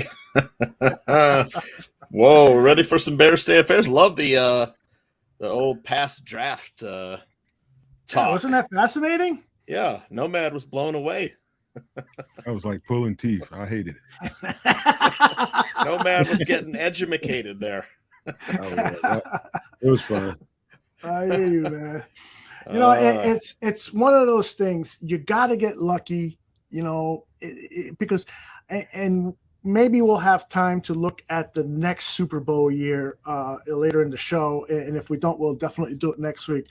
But when I was studying the Greg Gabriel drafts, he drafted some good players who just, because out of pure bad luck, didn't pan out. When you draft the Mark Colombo in the first round, he's a 6'8", nimble-footed offensive tackle from Boston College. You think, all right, we're set. We're set at that tackle position for the next 10 years. But then he gets hurt, and then he doesn't fucking fully recover from his injuries until 4 years later when we drop him. That's fucking bad luck. There was half the team got hurt at the University of Illinois in Champaign that year. There was catastrophic injuries on that shitty ass field. Yeah, indeed. Anyway, this is the Tooch's moment. Tooch, why don't you take it away with your state of affairs? All right. Bears State of Affairs, Week 12. Bears State of Affairs brought to you by Ron Morris's Red Rubber Gloves tonight. All right. Well, what's happening, Barflies? Well, the 2023 draft is fast approaching. Bears fans across the country are logging on to mock draft generators and doing their 1011th mock draft as we speak. From Bearlissimo to Cliff Victoria, and from Nomad to Swanky, Bears fans are doing one mock draft per hour on average, so that after the draft is over, they could find the mock draft that most closely matches the Bears' actual draft and get some Bears street cred. Even Mr. Scrody is getting in on the action. Yep, last week, the Bears were rumored to be drafting Jalen Carter with the number 9 overall pick, and a few days ago it was Jackson Smith and Yigba. Or maybe it was Paris Johnson. Today it's Darnell Wright. Mel Kiper Jr., Mr. Mock Draft himself, has the Bears taking the big offensive tackle from Tennessee at number 9. And the Catman stated that the Bears have been doing big-time homework on Darnell Wright. But the fact remains that no matter how many mock drafts Barflies do, there really is zero chance to match the unpredictable Mr. Ryan Poles. As Barflies well know, this guy loves to trade picks, and it is well within the possibility of Poles trading back from pick number 9. In fact, according to reports that came out just this very day, it appears that the Steelers might be looking to trade for the Bears' number 9 overall pick. Sure thing. How about giving us back that number 32 overall pick that we traded you for Chase Claypool? In any case, the fact remains that the Bears are in much better hands with Ryan Poles. Yes. Remember, the Bears had no first-round picks in 2019, 2020, or 2022. And no third-round picks in 2017, 2018, 2020, and 2022. Thanks to Ryan Pace. How are we supposed to build a competitive team when we were so severely crippled under that blockhead Pace, especially when we annually have so many holes to fill? Enter Ryan Poles, savior of the Bears franchise. He's already made a big, satisfying splash in free agency this offseason. As we approach the draft, many Bears fans are wondering, will Poles add more free agents? As it stands, the Bears' biggest free agent remaining needs are edge rusher, defensive tackle, offensive tackle, cornerback, and center. So Mr. Poles goes out today and he signs a punter. Bit of a letdown. Anyways, it seems unlikely that Poles will make any big moves in free agency before the draft other than signing some of his own free agents. Yep, it seems most likely Bears free agents to return are DeAndre Houston Carson, Joe Thomas, and yeah, you guessed it, Sam Mustipher, the current Charles Leno of the Bears offensive line. While DHC and Thomas both provide the Bears the quality depth and core special teams play, Mustipher, well, his biggest asset is availability. Like it or not, it looks like Mustipher might be back for Bears fans to kick around for another year. And it wouldn't be Bears State of Affairs without checking in on Bears fan Dan's favorite quarterback appendage, Aaron Rodgers. I would be willing to suck Aaron Rodgers' dick. I would be willing to suck Aaron Rodgers' dick. Sorry. It just keeps going. Right. Remember the last time we saw Rodgers was right before he went on his darkness retreat and emerged with the cockamamie scheme to go play for the New York Jets. The Packers wouldn't say whether the team is waiting for the New York Jets to accept its trade proposal for Aaron Rodgers or if it's the other way around. Either way, there was no sign of an imminent deal nearly a month after Rodgers announced his desire to change teams. Jets general manager Joe Douglas is so confident that a deal will eventually get done that he promised fans on Friday that Rodgers will definitely be making his way to New York at some point. One thing Bears fans know for sure is that if Aaron Rodgers leaves for the Jets, the Packers will definitely be in rebuilding mode, and that is Bears State of Affairs. Yeah. Hey, too. You ever read your kids' bedtime stories? Oh yeah, all the time. I read the Nomad story last night. Yep. You missing any silverware, any knives, or anything? They probably got it. All the time. All the time. They gonna stab your ass. Hey, what do you all think about the guy that the Bears signed last week, the Rasheem Green? He's a big fucking man. Yep. Yeah, he's a guy that's going to help immediately. He right now, if he would have been playing in last year's team, he would have been the best pass rusher on the team. I think. I really do. He's 6'4", 80. You talking about Rasheem Green? Yeah, he's a big guy. Is what I was saying. It's on paper, it looks like a good acquisition. It fits the mold that Eberflus likes. He's probably going to play on the right side and over the on the right side. And he's going to be a great rotational piece. I'm pretty sure they're bringing these guys in, telling them that, hey, we're going to give you a chance to compete for a job. So they're going to be going 100 miles an hour. He seems to be a player that's ascending, and that seems like they're looking for players that are ascending in their careers. He's only 25 years old, been on a couple of teams already. He's got what it takes to put in some solid work with the Bears. I guarantee we won't be the team with the least sacks in the league this year, and led by our strong safety in sacks. We're going to get guys that can get pressure on the ball, and he's going to be a part of that. He's going to be in the rotation. I can't say that he's going to be a starter. I seriously doubt he's going to be the starter, but if he is, I would not be mad. Yeah, and I think that there's I agree with Tooch that we're not going to see any major free agent signings, until after the draft, because it's then when teams are going to say, okay, this is what we were able to acquire, so we're going to release this guy, or we weren't able to acquire this position need, so we need to sign this guy. The agents are waiting for that market price to be set after the draft, and hopefully a guy like Yannick Ndukwe could be available to add to that outside pass rushing if we don't land a really good outside pass rusher. So it's going to be some really interesting to watch post draft, some of these free agents. So it's not just the draft that's ahead of us in terms of a big thing for building the roster. It's these free agents that are going to be available after the draft. Go ahead, Nomad. No, I was just going to say really quick, I'm just looking forward to the competition at the edge spot for all these guys. I just want to see guys push each other, bring some new life in here, some new blood, some guys that can really get after it. And some of those guys that we were complaining about all year, maybe they step their game up. Who knows? But I know one thing, competition brings out the best in everybody. So let's see. What is this? Hey, man, you got a piece of corn on your face? What's that? Me? I don't know, man. All right. You guys want to take a quick look at the draft that built the 2006 Super Bowl? I didn't do individual cards for them. I plastered them because I ran out of time. But here it is. And in fact, if you guys can talk about this, I need to take a quick whiz. But here are the ones. 2000? Yeah, with Urlacher. Yeah, starting Mike with Brown. 2000. Take it away, Dan Aguirre. I love Des White. God, Des White made some good catches for the Bears. After his 4 years, we let him walk. I think he went to Atlanta. But yeah, obviously Urlacher's Hall of Fame. Mike Brown would have been Hall of Fame had he not gotten hurt. Man's all fucking heart. Great player. We had a bust there with David Terrell. Loved Anthony Thomas. I guess just because of the change in offense, we decided that A-Train had to go, despite being NFC Rookie of the Year in 2001.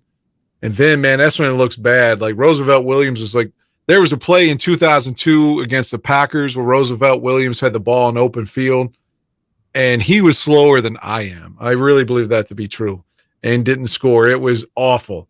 2002, you got Colombo not doing well. Roosevelt Williams, horrible. Terrence Metcalf was okay. Alex Brown was solid.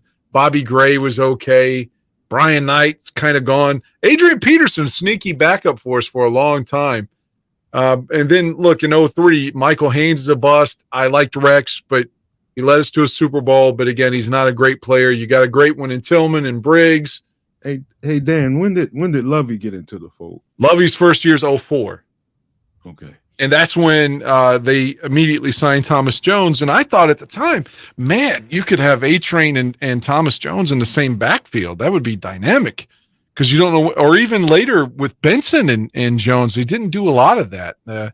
But 2003, you got that disappointing Michael Haynes and Rex. And then, like I said, Tillman and Briggs are solid as shit, though.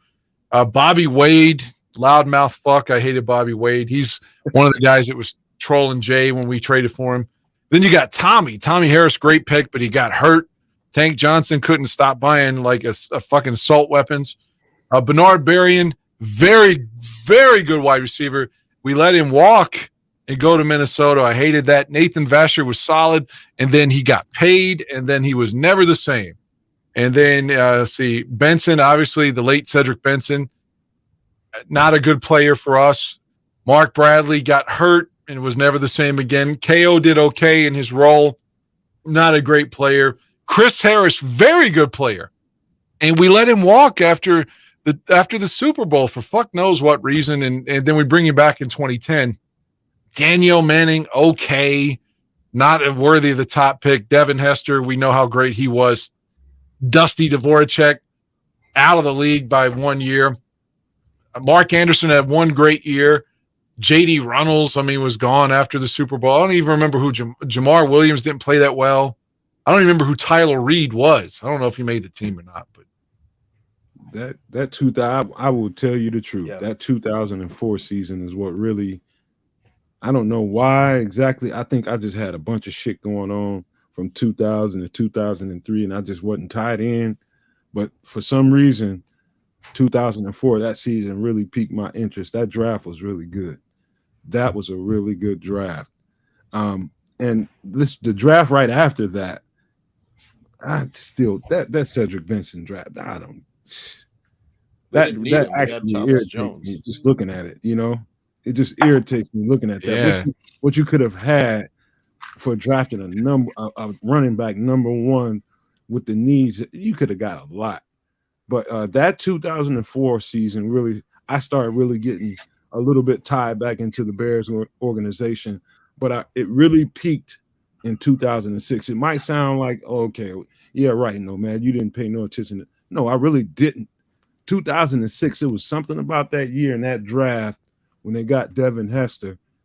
I was all over that draft. And I was like, they just got pretty much the most explosive player in the draft.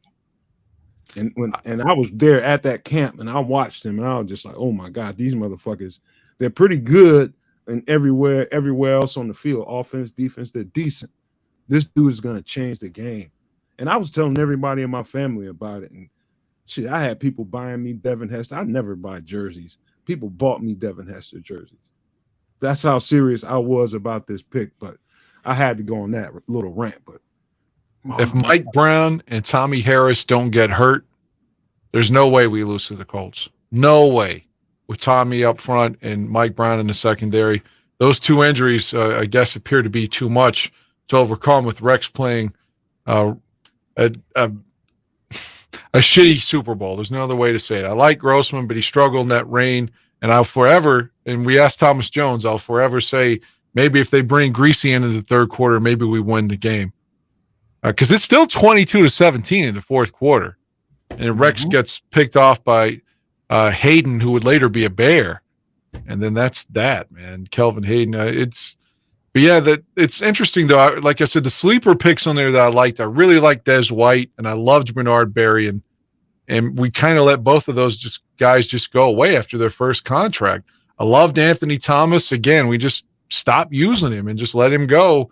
And then the same thing we have Thomas Jones, like Tooch was saying, like, why do we draft Cedric Benson there? But they said that was Lovey who was insisting on that. Yeah, Greg Gabriel shared that story here on the Barroom Network, and it made some news. He said that, they weren't particularly going to go with a running back because they had just invested in Thomas Jones, who came off a good season, but it was Lovey that was insistent that he wanted a running back like Cedric Benson. And so who knows what would have happened, but I wish, what really bugs me is that entire draft, other than Kyle Orton, who I really kind of liked, despite the fact he was just a good backup. I liked him as a backup, but everybody else in that draft was like, "What are you thinking here, man?" Chris Harris was good. like Chris Harris. Yeah, Chris Harris you're was right. good. You're right. And we You're let right. him go after the Super Bowl. We traded him to Carolina for nothing. Yeah. It just, we brought him back in 2010. He wasn't the same guy by that point. And again, but Mark Bradley, one of those guys who started out really well in 2005 and then got hurt and was never the same again. So you never know how good Bradley could have been had he not gotten injured. Yep. There was three DBs. Real quick, there was three DBs. Oh, that's right. Three DBs from 04 to 06 that I really liked. I really thought highly of Nathan Vasher, Chris Harris, and Daniel Manning. Those three, those were Lovey picks, I'm pretty sure. Absolutely. But those guys had really high upside. Most of them, they pretty much performed to what you thought they were going to be. Maybe I think Vasher overperformed, to be honest with you. Well, no, after he got paid, though, if you look, he and Tillman came up at the same time in terms of their contracts, and he never did anything after he got paid. He was the interceptor is what they called him before he signed his second contract. He got paid, and then suddenly, I don't know if he got lazy or what, but Man, I liked him too. I I'd like Nate Vasher, but he just didn't play well after he got paid. I mean, I'm just keeping it real with you. Yeah, and the thing is that I don't want to make it seem like Lovie Smith screwed up that 2005 draft, because he goes into a year before, he says, I need a 3-tech. Let me tell you what the 3-tech does. And this Tommy Harris kid would be the perfect 3-tech. And so they go out and get him. And Tank Johnson wasn't that bad. And the rest of that draft, as you mentioned with Nathan Vasher, that's I love a good Berrien. draft. Oh my gosh. Yes. Love Bernard Berrien. I mean, he was our deep guy, and we just let him walk to Minnesota. I mean, I know he got a pretty good deal up there, but still, like, they could have franchised him. They could have kept him.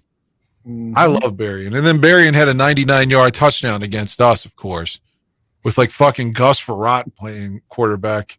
As soon as he goes to the Metrodome, he's 99-yard touchdowns. Of course he is. Are you guys? I'm sorry, you guys probably talked about this earlier, but what did you think about the Rex Grossman draft pick? I'll let Dan handle it. Rex is 21-14 as a starter and took us to a Super Bowl. So, and you can say, oh, well, he didn't do this or didn't do that. But in the Seattle game, it was tied in overtime, I think 24-all. And he hit Rasheed Davis on a big third down. He stood up in the pocket and hit him on a seam route right down the middle. It set up Robbie's field goal to beat Seattle in the playoffs. And then after they had a big lead against the Saints in the championship game, New Orleans came back. And then Rex went 5 for 5 on a drive, culminating in a touchdown to Berrien that sort of put them away. So in both games, he played well in those playoff up until the Super Bowl, where he just, he didn't do that well. But in 04, he was looking good and got hurt. And in 05, he got hurt in the preseason and then came back with like fire at the end of the season. He beat Green Bay at Lambeau on Christmas night to clinch the division championship. I mean, fuck, I'd love to see some shit like that now. So, I mean, Rex had his moments. I mean, he didn't deserve the vitriol he got. I remember his sister got someone brandished a firearm on her and allegedly robbed her because of just their disdain, because she was Rex's sister. Yes. Okay. I'll take this because this is what I really believe about Rex Grossman. I think Rex Grossman is an above average quarterback. Not great, not excellent. But what he was sufficient. I still believe to this day that Super Bowl, minus that rain, slowing down that defense, I think Rex Grossman is a Super Bowl winner. And we're having, especially if Mike Brown and Tommy are there. Yeah, there's some things that did not go our way, injuries, and the rain really slowed down the speed of that defense, and they just couldn't stop the run. I mean, they were getting pushed back. I can make excuses for that team, and I'd be accurate with saying that. But I think if Rex Grossman had won that Super Bowl, he'd be on the same level as what we think of Jim McMahon. He'd be on the same level, but he didn't, and everybody can just sit back and pick him apart right now. But I think he was an above-average quarterback. I didn't hate him. I wasn't that mad at him. I mean, I don't feel the same way Bears fans feel about him. I agree. I don't know. I wouldn't put him with McMahon, but I agree with you. And I thought he was head and shoulders above Kyle Orton. And I never understood when they pull the plug on Rex and then they say, okay, Greasy didn't work out. And then 08, they're like, okay, we've got Rex and Kyle, but we're just giving the job to Kyle. And I just didn't understand that. Again, in 08, people may forget, it was week 17, Bears at Texans. It's ironic because Lovey go to the Texans, but the winner, if the Bears win that game, they make the playoffs, and Kyle goes out there and just shits the bed. And I was the whole time thinking, man, if Rex is in there, maybe we win. I remember I was at a game in Charlotte that year. At the end of the game, there's a chance for them to win, and Marty Booker, who had just come back from Miami, is wide open down the field, and KO can't fucking hit him. Kyle Orton throws a duck like 2-3 yards. It falls short when he had a wide open touchdown to Booker to win the game. Couldn't make the throw. I was like, God damn, why does everybody love this fucking guy? Him and his nasty ass beard. I just didn't. I was so glad he was a part of the Cutler trade and get his ass out of here. Mr. Screen Pass. I can't throw the ball downfield. I fucking hated Kyle Orton. So overrated. All caps, overrated. It really sums up this series of drafts. You know, it was a lot of hits on defense. You know, you look at 2000 Urlacher, Mike Brown, and then you've got, you know, the Tillman Briggs draft. And when you get to the offensive picks, it's just the misses kind of, you know, led to kind of the not being able to keep up with the Colts in the Super Bowl. But Nomad nails, I agree with him about Grossman and the rain. And I love when they first drafted Grossman. I was like, finally, we spend a high draft pick on a quarterback, you know. And for a long time, Bears fans not investing in the quarterback positions in the draft was a bit of a relief. But as far as Grossman, I can't stop thinking about that sound bite from the Colts players saying this guy is scared to death. You know, whatever out there or whatever. I don't know if anybody remembers that about the Colts talking about Rex Grossman. Yep. You know, and He probably was. I didn't hate Shane Matthews, by the way. The guy Desmond. Like Shane had two really excellent comeback wins for us. Don't forget in 0-1 against San Francisco and Cleveland back-to-back at Soldier Field. Shane Matthews is a quarterback in both of those games because Jim Miller got hurt in the Niner game. And they're down 28-9 and then I think 31-9 and then come back to win with an interception by Mike Brown. And the next week against Cleveland, they're down 21-7 with 32 seconds to go. And we come back and tie it at 21 with James Allen on the Hail Mary from Shane Matthews. And Mike Brown does it again the next week with the pick 6 on Tim Couch. Fucking love those games. So I give Shane some love, even though he went to prison later. But I love Mike Brown. I fucking love Mike Brown.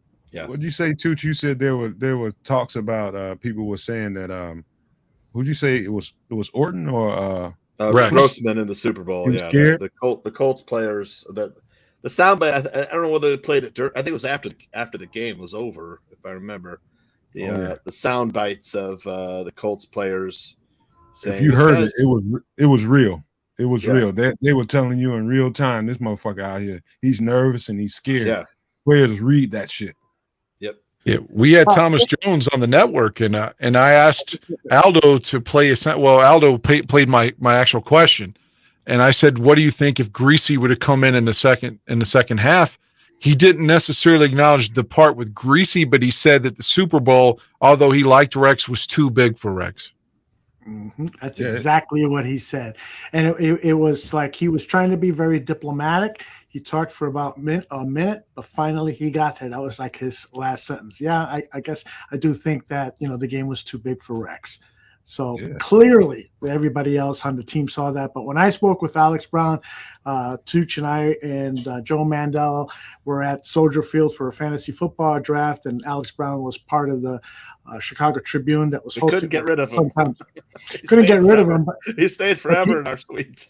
He did say to us that he did say to us that he thought it was the defense's fault. We did not stop the run. You can't blame anything else. But on that. And Dominic Rhodes, the Peyton Manning got MVP just because of his fucking reputation again. He had that one play. I think he beat Daniel Manning to Reggie Wayne early in the game. It was a deep pass, but other than that, he was checked down Charlie the whole game. Peyton didn't do anything. We couldn't stop those two backs, Rhodes and Adai rather. Yep. I remember playing in a game like that. I remember playing in a game like that, and we had one of the better defenses in the country when I was playing. And we had that one game, man. And our defensive line was really, really stout. But we were a speed 4-3 defense, just like most base 4-3 defenses are. It starts up front, and that's the engine of your defense. And if your front four can't get penetration and can't get upfield because it's soggy and the offensive linemen are getting leverage, they're getting to you before you get into them, and they're able to push you back, that neutralizes your defense. And that's, to me, I will say this one more time, that's why we lost. The linemen were getting pushed backwards. They weren't getting penetration and getting in the backfield and stopping the run before it happened. And so that's why we lost. You know what? That season, as the season wore on, and I saw the injuries start to pile up with the defense. I said to myself, "There's no way we're going to make it to the Super Bowl." So when we beat the Saints, that was one of the happiest days of my life because it was. I truly didn't expect us to make it to the Super Bowl that game, and even when that Super Bowl game before it started, I still had a lot of fucking doubts that we were going to win that game against Peyton Manning. I don't know, man. All these injuries. When Devin returned that kick. All of a sudden, I'm like, yeah, we're going to fucking win this. And then what happens? Yeah, when Devin – it's still the only time in the history of the Super Bowl to start the game with the kickoff return touchdown. When Devin returns that kick, I'm thinking, man, we are a team of fucking destiny. Mm-hmm. This is unbelievable. Like, I feel like I'm Joniak, you are ridiculous. It seems like it's going to be us, man. And then we had a 14-6 lead. Muhammad caught a touchdown. And we were up 14-6, and like I said, only down 22-17 in the fourth. So they had a shot. I honestly believe if they put Greasy in, we win. Because Rex just was struggling in that rain. And they, Benson got hurt, and then they're just keying on Thomas Jones, and knowing that Rex can't beat him, you bring Greasy in there, and then you shake shit up, man. I mean, that's my opinion. Mm-hmm. I'm one of those people that believes the Super Bowl to be played. Every Super Bowl to be played in a neutral setting where what the weather's going to be. So it should be played in a dome. And so that way you don't have weather altering what the true outcome of a game could be. I just, you have your traditionalists. Oh, we need to have it in a regular. I don't want to hear that bullshit. I want to see the best two teams in neutral conditions go head to head and get at it. I don't want no fucking excuses after that game. And so I've been holding that in me since 2006. And I know for a fact that rain cost us a Super Bowl. And so that's why I feel that way. Yeah, as soon as I saw it that day, I was like, oh, no, it's fucking raining. It's in Florida. Of course it's raining. Of course it's raining. Fuck I Florida. Thought that was an advantage for us because now we took the passing game away from Manning. I thought, hey, this is good. We got a better running team. But no, the fucking Bears defense couldn't hold the Colts running game. That was the big shocker of that game. The rain bothered me only because, the players can't play, like Nomad would say, the players can't play at their optimum. But from an advantage standpoint, I thought this is the closest we can get to bear weather down in Miami. And I got to get ready to go. But another point that I want to make, and I've said this before, it's too bad people forget Lovey is technically the first African-American coach to make it to the Super Bowl. We played first. Mm-hmm. So, but no one remembers that because Tony Dungy won. And it's so shitty because Dungy's such a terrible person and just such a fucking homophobe and a bigot and just an asshole, man. And like he's self-righteous and puts himself on the fucking cross. Tony Dungy's such an asshole. And it's like if he doesn't beat Lovey that day, Lovey's one that gets revered. And I don't know how great or not great Lovey is in his personal life, but I always had an affinity for Lovey. So, I would love for Lovey to get some of that credit that Dungy gets despite being such a shitty person. I agree with you, man. Lovey's a great guy, and we got the number 1 draft pick because of Lovey. I'm forever going to be indebted. I really do think we need to do something special for Lovey. Lovey T-shirts. Somebody's got Lovey T-shirts out, but maybe we can come up with something more creative. If we get a new stadium in your neck of the woods, as they say, they should put a Ring of Honor up, and Lovey definitely should be he should be retired and revered in the stadium. Okay. Yep. Can I ask you guys a question? And somebody can go on Google and look. Our front four on defense that Super Bowl versus the front five of Indianapolis. Guarantee you we were outweighed by at least 30 pounds each player. When you talk about the laws of physics, I mean, in a neutral, in an abnormal setting, the heavier guys are gonna win. That's when having a light defensive line fucking killed us. We didn't have fat boys in that game. We had a bunch of light, fast, really fast guys that were neutralized in the ring, and that's why we lost against bigger guys.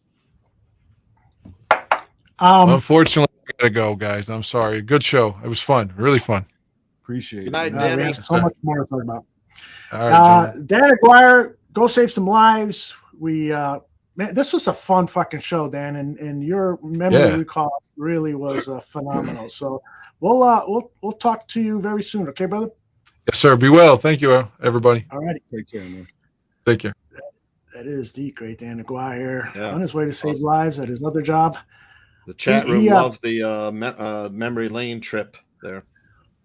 Yeah, he's a broadcaster down in West Virginia, and I think for 6 out of the last 7 years, he's won a major broadcasting award there. And he just shared with me recently the tape that he is submitting to the Academy for their vote. And fuck, just listen to the first 25 seconds of it, and you're like, yeah, this guy's the winner, hands down. I know he's going to win again. So good for him. All right, guys. Hey, Tooch, can you stick around for a little while we go to overtime? Yeah, why not? Oh, God, I love you. Yeah, I been having some like, I don't know. It'll be another winning day today. I'm gonna have like 10 winning days in a row. It's like I'm on a hot streak right now with Look at you. picks. So tonight was I had the Rangers -1.5 Texas. It goes to extra innings because Kansas City ties it up, and then a 3-run homer in the bottom of the 10th to cover the spread. Boom. Just like when you're rolling, it's been good, but It's you always need a little luck in any aspect of life, and gambling more so than others. All right, this is all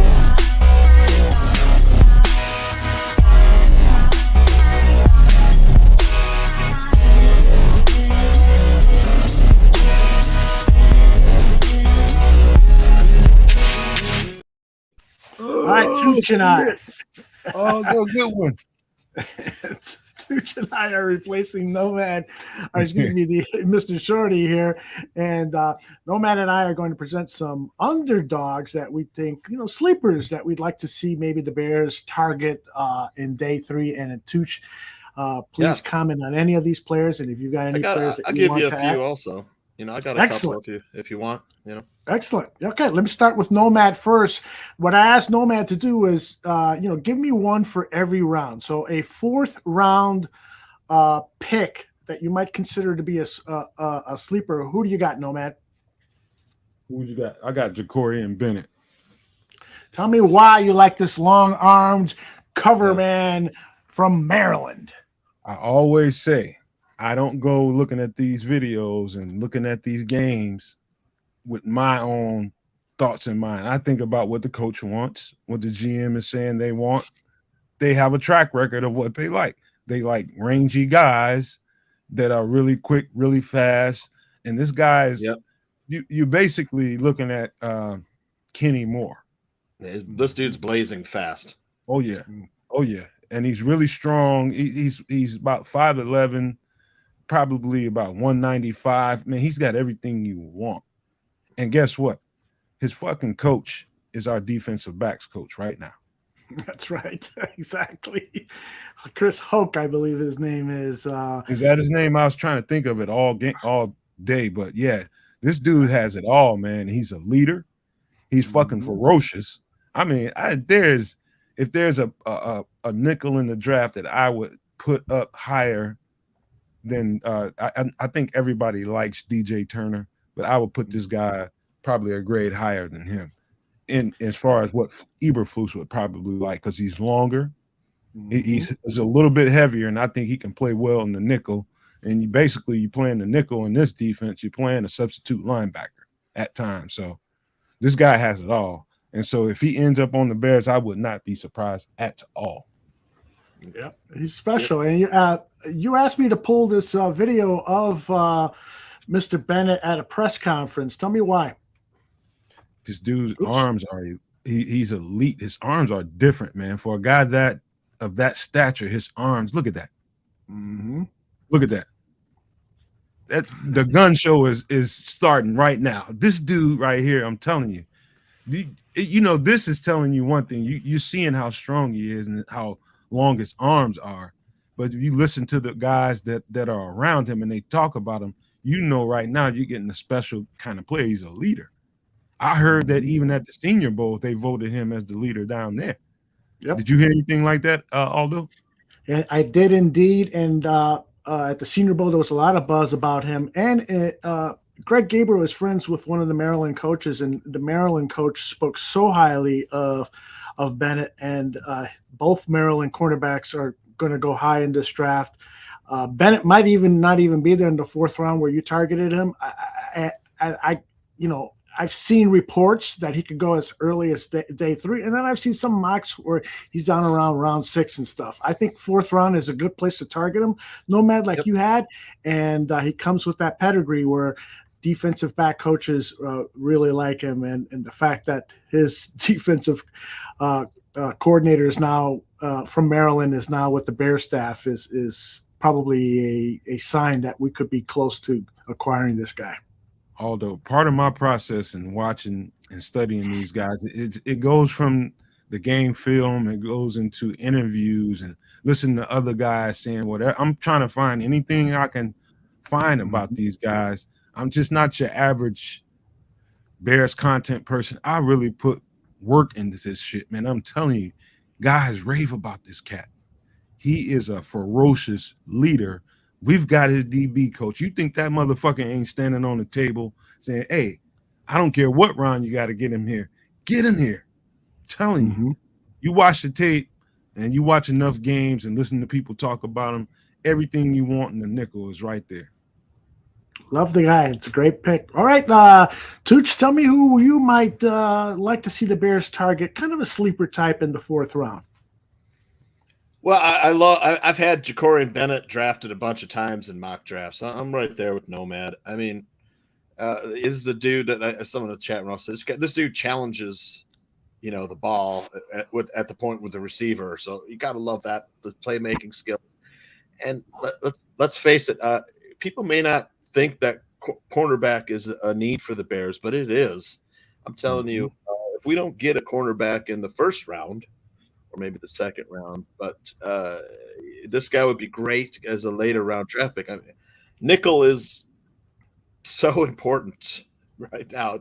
Nickel's almost the new base defense in the NFL with all the passing games. But cornerback is a huge need. I've said this for a long time.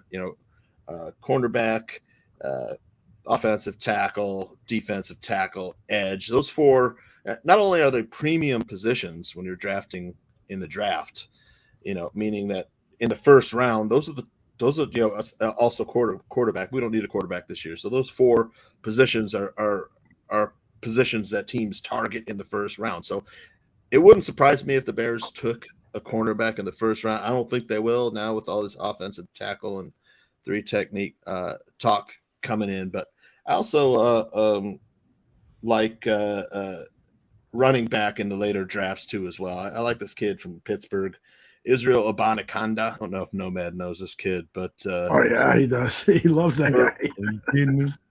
For a nice, I know his mama shit. Third down back, a guy that can come in on 3rd down and move the sticks and stuff. I love this kid. And another cornerback I'd mention would be Miles Brooks out of cornerback out of Louisiana Tech, who's also blazing fast, got some size. I think he's over 6 feet, kind of built like Charles Tillman. But I'd rather have Bennett from Maryland. That dude's a ball player. It's a good pick. Yep. I like him too. All right, Moro Ojoma is my target in the 4th round, and I know a lot of people saying, but although he's not a scheme fit, this guy is more of a 3-4 guy. You know what? This guy has got talent to play that 3 tech, and also has the versatility, I think, to play up and down that defensive line. He's a 4-year starter out of Texas. He's only 21 years old. He lined up as nose tackle as a freshman, then moved outside to the edge. This guy has the longest arms, measured longest arms at the combine of any defensive tackle.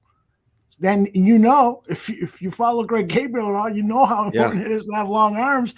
And so this guy is already able to stop the run, a major concern with the Chicago Bears defense. He can come in and be an immediate run stopper. Plus, he's got pass rushing skills. I have somewhere. Let me see if I can find this. This is a great story too. He came from Africa. Hasn't played a lot of football, but it's just a great Nigeria. story. Great kid. Yeah. Yep. I've got a little tape on him that I found on the Twitter machine that it's got all the highlight stuff. So take a look at what this guy does here. Let me go back here. He's on the outside on the right, number 98. He's playing the defensive end position. He's going to take that left offensive tackle and drive him all the way back to the quarterback. Just, give me that shit. You ain't going nowhere. That's what I want in my defensive line. How many times did you see a defensive lineman do that for the Chicago Bears last season? You didn't. You didn't see it. Look at him again. Again, this guy's a defensive tackle playing the outside. He shows you that versatility. He's going to take that left hand tackle with that left hand, just single-handedly pushing him back to the quarterback. Look at him again here with the lateral movement. This is something that he has been criticized for, but when I look at tape, no, I'm not looking at every play, so I can't honestly say that he's a great lateral mover, but he's showing it here that he can move laterally and get to the ball carrier. So this guy has all of the traits that I'm looking for. Look at him hustle. Hits philosophy, that's him right there. Moro Ojoma. I know, again, he's probably a lot of people are saying he's a 3-4, although he's a 3-4. I think that he's worthy of a 4th-round draft pick because he's got all the athletic traits to come in and make a difference on this Bears defensive line immediately and potentially be groomed for that number 1 slot at the 3 tech. So I like the talent. Aldo, can I speak to you about this guy? And it's going to be, I think you're going to like what I got to say. Mm-hmm. He's one of them guys I started studying months ago. I studied him months ago, and up to probably about a week or 2 ago, I continued to study him. And then I finally got away from the tape and went to what people are saying about him. What is his teammates saying about him? What's he saying in press conferences? What are the coaches saying? And what you learn is this guy has a sense of urgency in life. And he knows that you never know what this window has for you. It might be a short one, it might be a big one, but you better be prepared for the opportunity and make a statement. He's fucking hungry, is what I need to say. And he plays with a sense of urgency that shows up on tape. And so I listened to the shit he was saying and what people were saying about him. You go back to the tape and you see it. What you just showed on tape showed you a guy that plays with a sense of urgency. He's got an engine. He's all over that fucking field.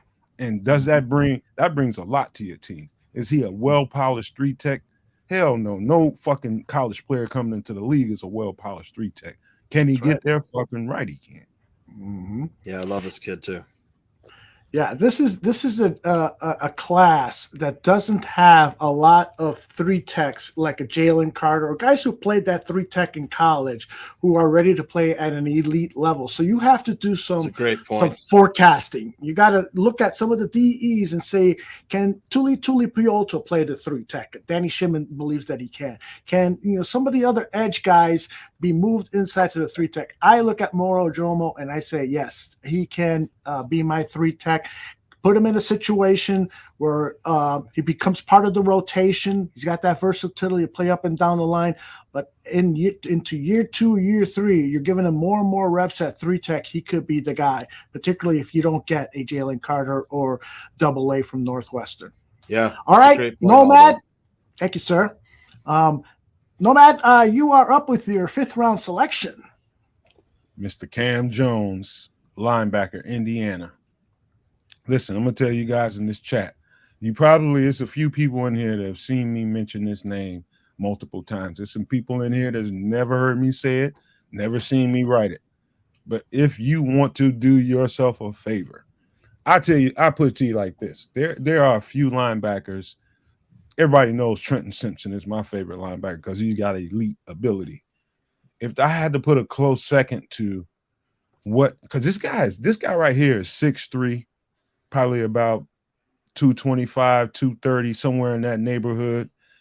You're gonna love this cat. Do yourself a favor.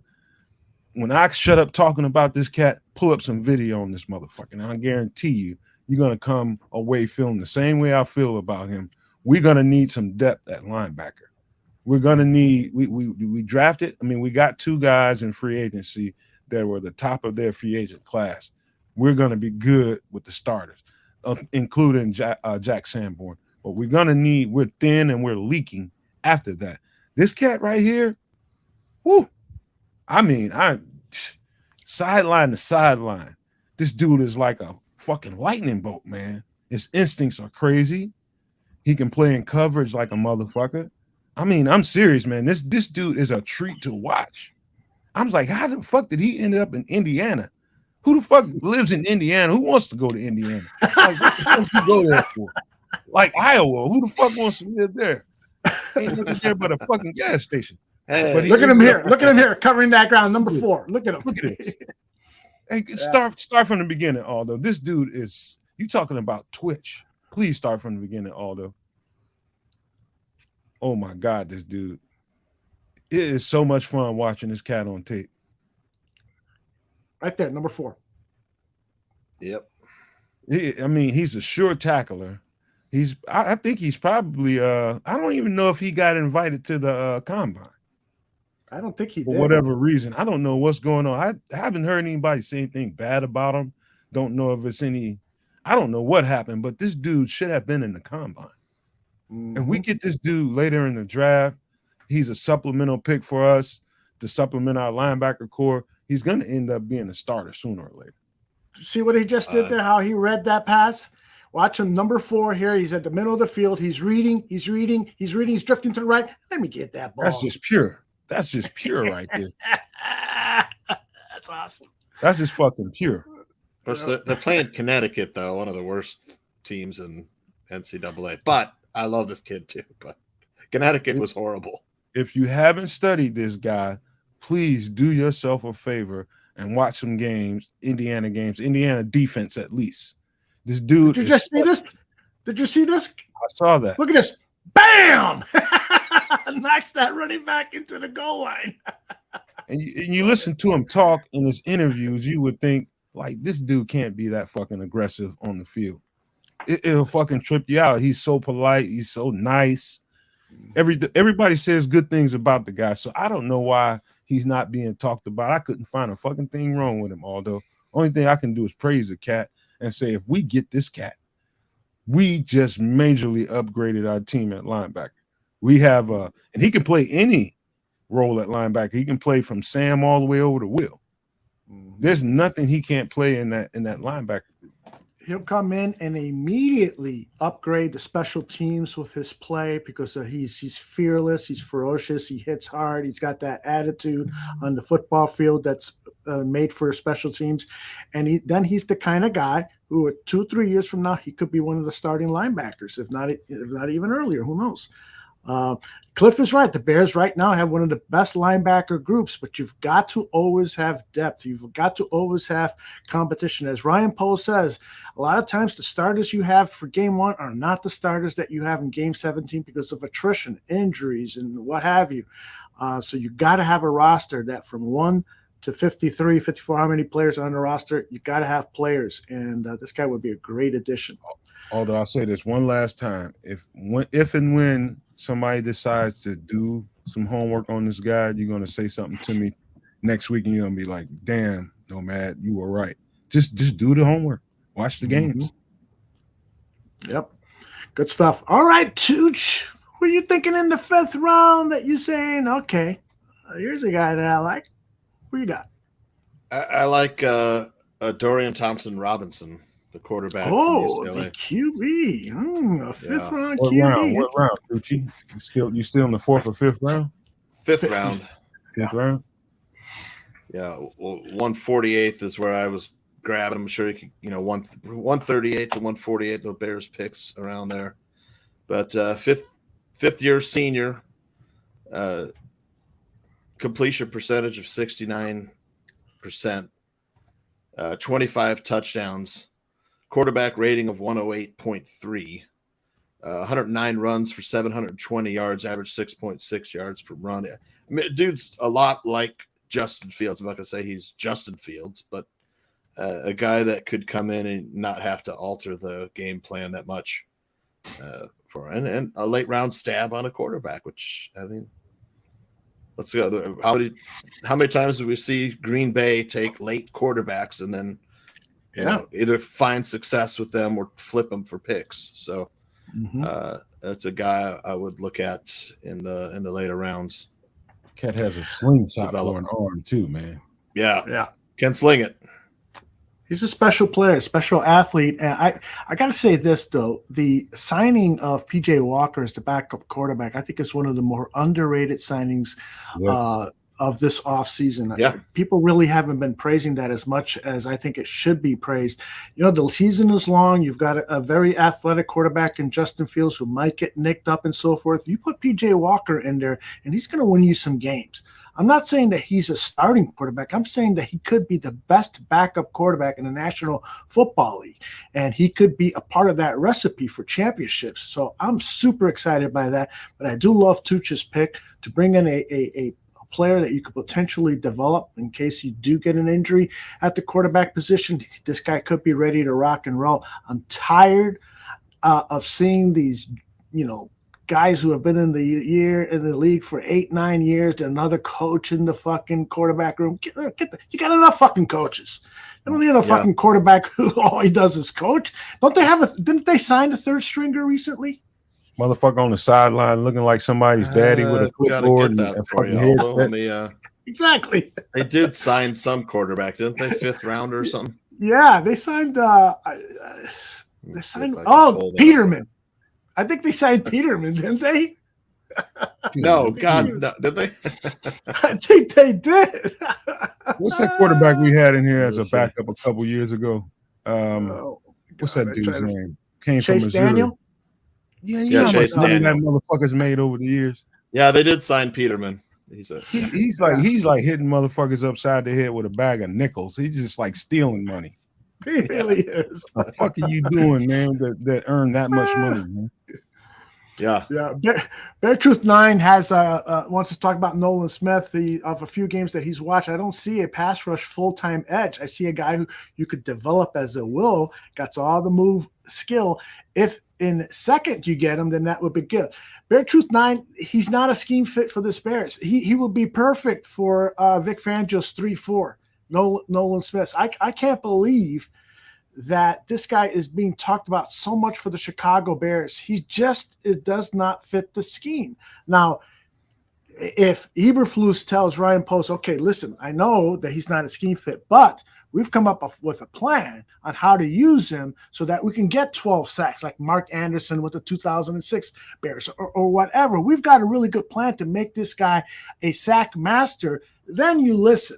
But in terms of what we know about the Eberflus cover 2 defense and how these edge guys are, he just does not fit the scheme. So we'll see. Just really quick, man. Bear Truth 9 and I've learned he and I don't disagree on much at all. He sees a lot of things the same way I see this.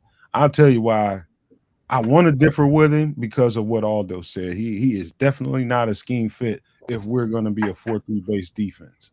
However, if they're planning to sprinkle some different fronts, some different formations, they want to mix up some 3-4 and 4-3 and do some different things like that, then I can see why he ended up coming here on one of those 30 visits. Man, he did come for a visit, so he did. He has something to stand on there. So I don't know. You don't know from year to year what a team is going to come at you with. They might say that, you know what, I want to use some 3-4 fronts or some different kinds of fronts this year just to throw offenses for a twist a little bit. I don't know. But it was interesting to me to find out that he came for a 30 visit. And I'm just like, why the fuck would they bring him here and waste a 30 visit on him? Yeah, he doesn't fit the scheme at all. Mm-hmm. Yeah, there was another guy that they brought in who wasn't a scheme fit either. I forgot who it was. So they're doing due diligence. Yeah, DeJuan Jones. Yes, exactly. That just came out probably yesterday, I think. That was interesting to me too. Yeah, I mean, somebody posted some video today of Orlando Brown running. And people tagged me on and said, Greg Gabriel was right. This guy can't fucking run. If the house was on fire, he's burning up, man.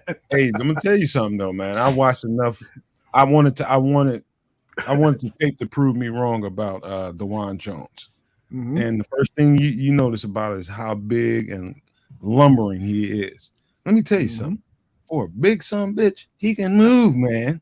He can. He can fucking move. All if they trimmed 10 pounds, 12 pounds off that guy with the way he moves now, you can get that guy and pull him, and he can fucking annihilate people.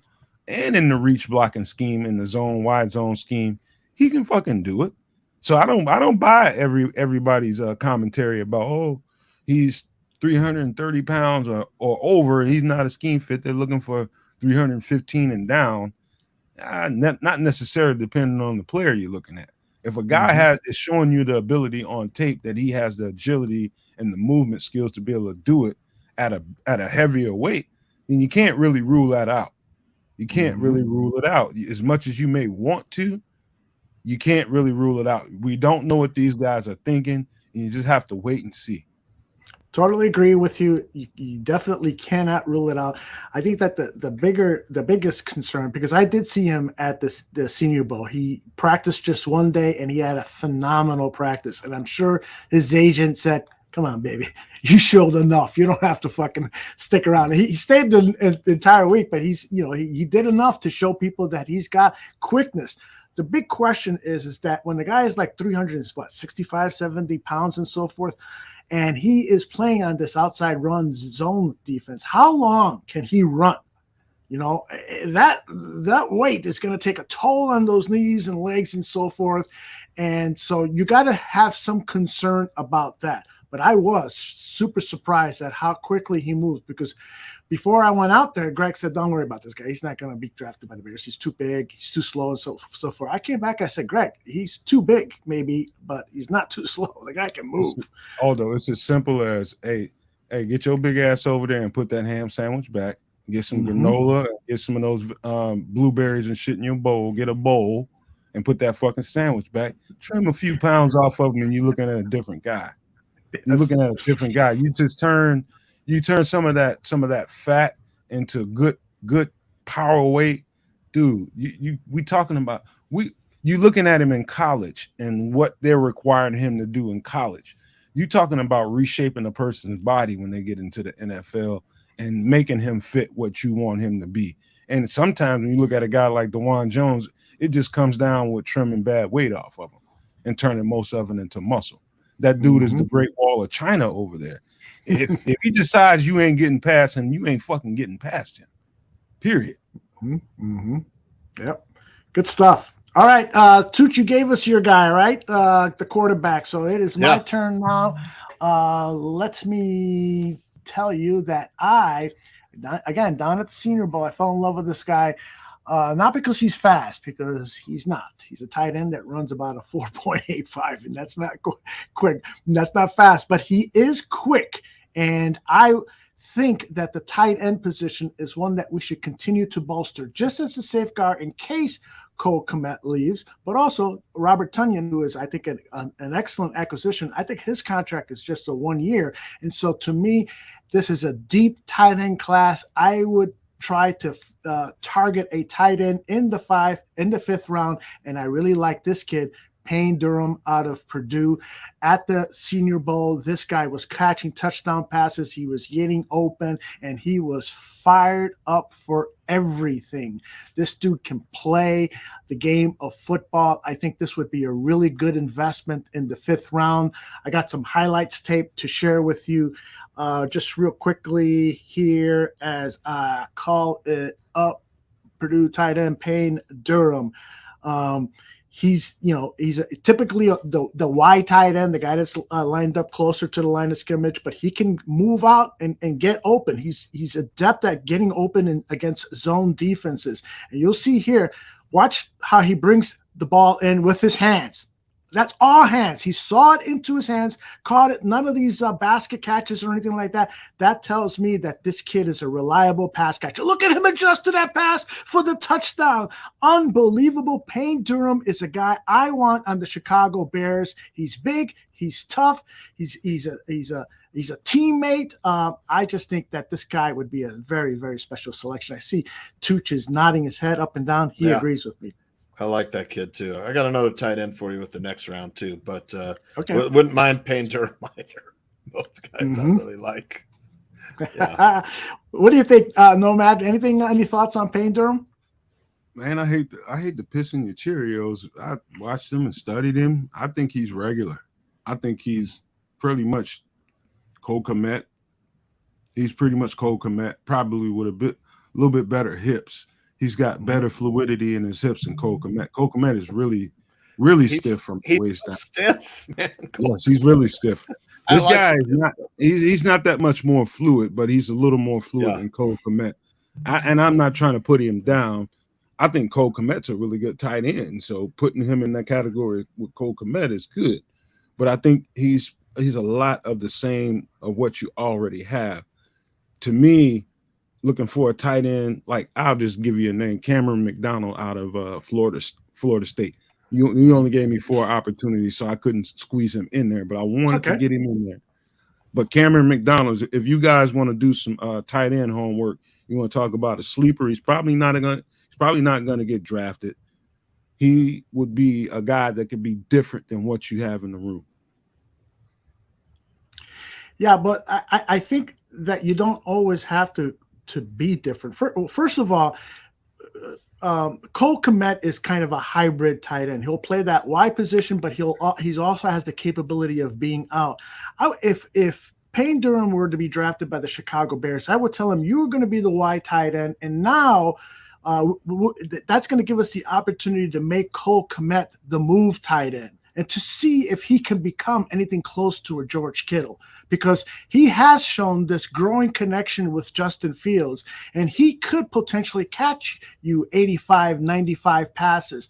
Cole Kmet is much more athletic, I think, than Payne Durham. He's got more twitchiness to him, not to say that he's a great twitchy tight end, but to me, he could potentially be that outside move tight end, and that way he's not sacrificing his body so much on run blocking, and he could instead work his way through zone defenses and catch passes. And then when you need Payne Durham to go out there and catch passes for you, he can do that because we just saw a demonstration of his hands. You're right. Nomad, he is vanilla. That's what you're going to find in the 5th round. You're not going to find, a blue chip tight end in the 5th round. But Tooch disagrees with me, so let's go to Tooch now. Got a guy for you. This would be my 6th round.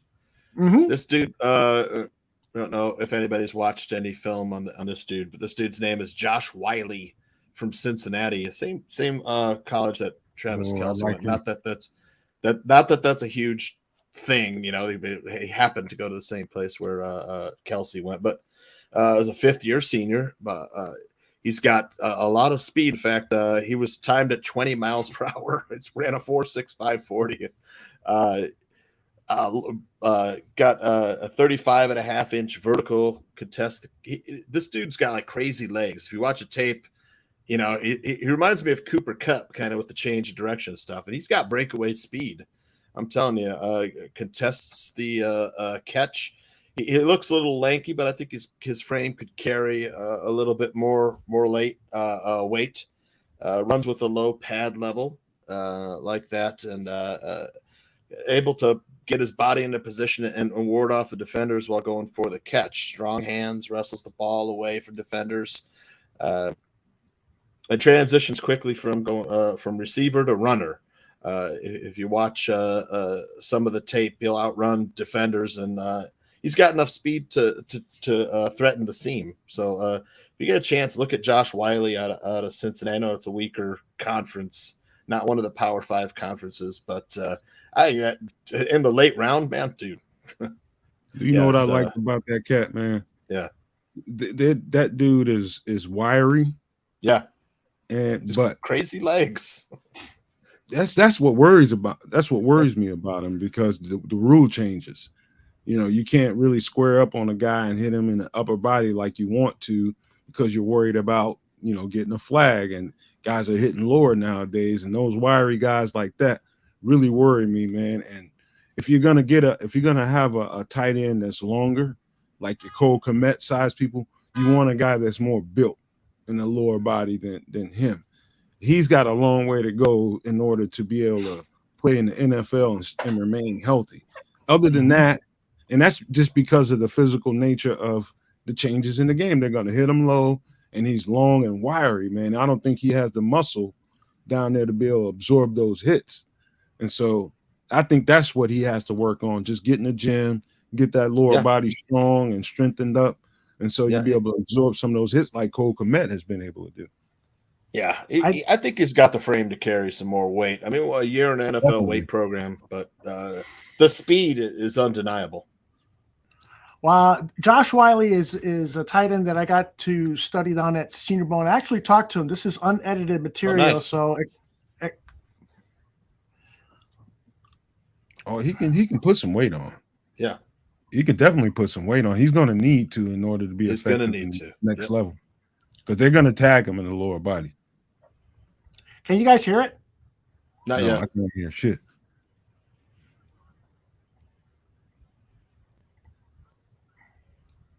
No. That's very low. I don't hear a word. Anyway, I'm sorry. I thought it's weird because I could hear it full blast here. I got some weird wiring connection thing, so I'm sorry you can't hear it. But what was he saying? That first question I asked him, I told him, it looks to me like you had a really good practice. And he said, yeah, actually I did. I think I got better and better each week, because clearly in the very first day, all the pass catchers, tight ends and wide receivers had really bad connections with the quarterbacks and so forth. And then by the second day, everybody was starting to settle down. This Wiley kid was part of Luke Getsy's offense, and they were starting to appreciate what they were trying to do offensively. And that day after practice, I sought him out because I thought he had a really good practice. And so he talked about, the stuff that he was learning and so forth. And I asked him, what exactly have you been learning? He goes, really, I've been learning a lot of the same things I learned in college, but I'm learning different language to it. I'm learning slightly little nuanced techniques and so forth. He's an aw shucks kind of guy, very, very humble. He's not going to be, coming into locker rooms, I think, and throwing helmets around. He's a good guy. He's very tall. He does have the frame to build a lot of weight. He does have to improve his blocking, but as a pass catching tight end, this guy could be a special player. I totally agree with you, Tooch.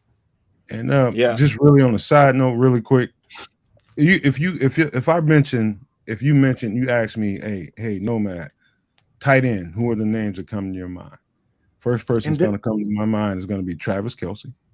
It's going to be the tight end. The next one is going to be the tight end from Baltimore. Mm-hmm. Two things about Mark those. Edwards. Yep. Yes. No, is that his name? Yeah, Mark Edwards. Mark Andrews. Mark Andrews. Sorry. One thing you notice about those two guys. Yeah. One thing you notice about those two guys, they've been able to be consistently on the field for the most part. Why? Because they're well defined below the waist. They're able to absorb some hits. And I'm not saying that Wiley can get there, but he's going to need some time to develop. These guys have. Kelce wasn't all that big when he first came in the league. He had the injury problems. He was a little bit thinner guy too, a lot like Wiley. Yeah. So it took Kelce a while to build up the strength to absorb the NFL game, the hits that he'd be taking. But yeah, you're right. Even the tight end and Kittle in San Fran, same issues with Tanyan, leg injuries. They've learned that you need to be well defined below the waist in order to be an effective tight end with consistency in this league. You better be nicely built below the waist, or you're not going to be there long. That Tanyan story too today, I think it dropped. I don't know, maybe it was a couple days ago, but about his dad.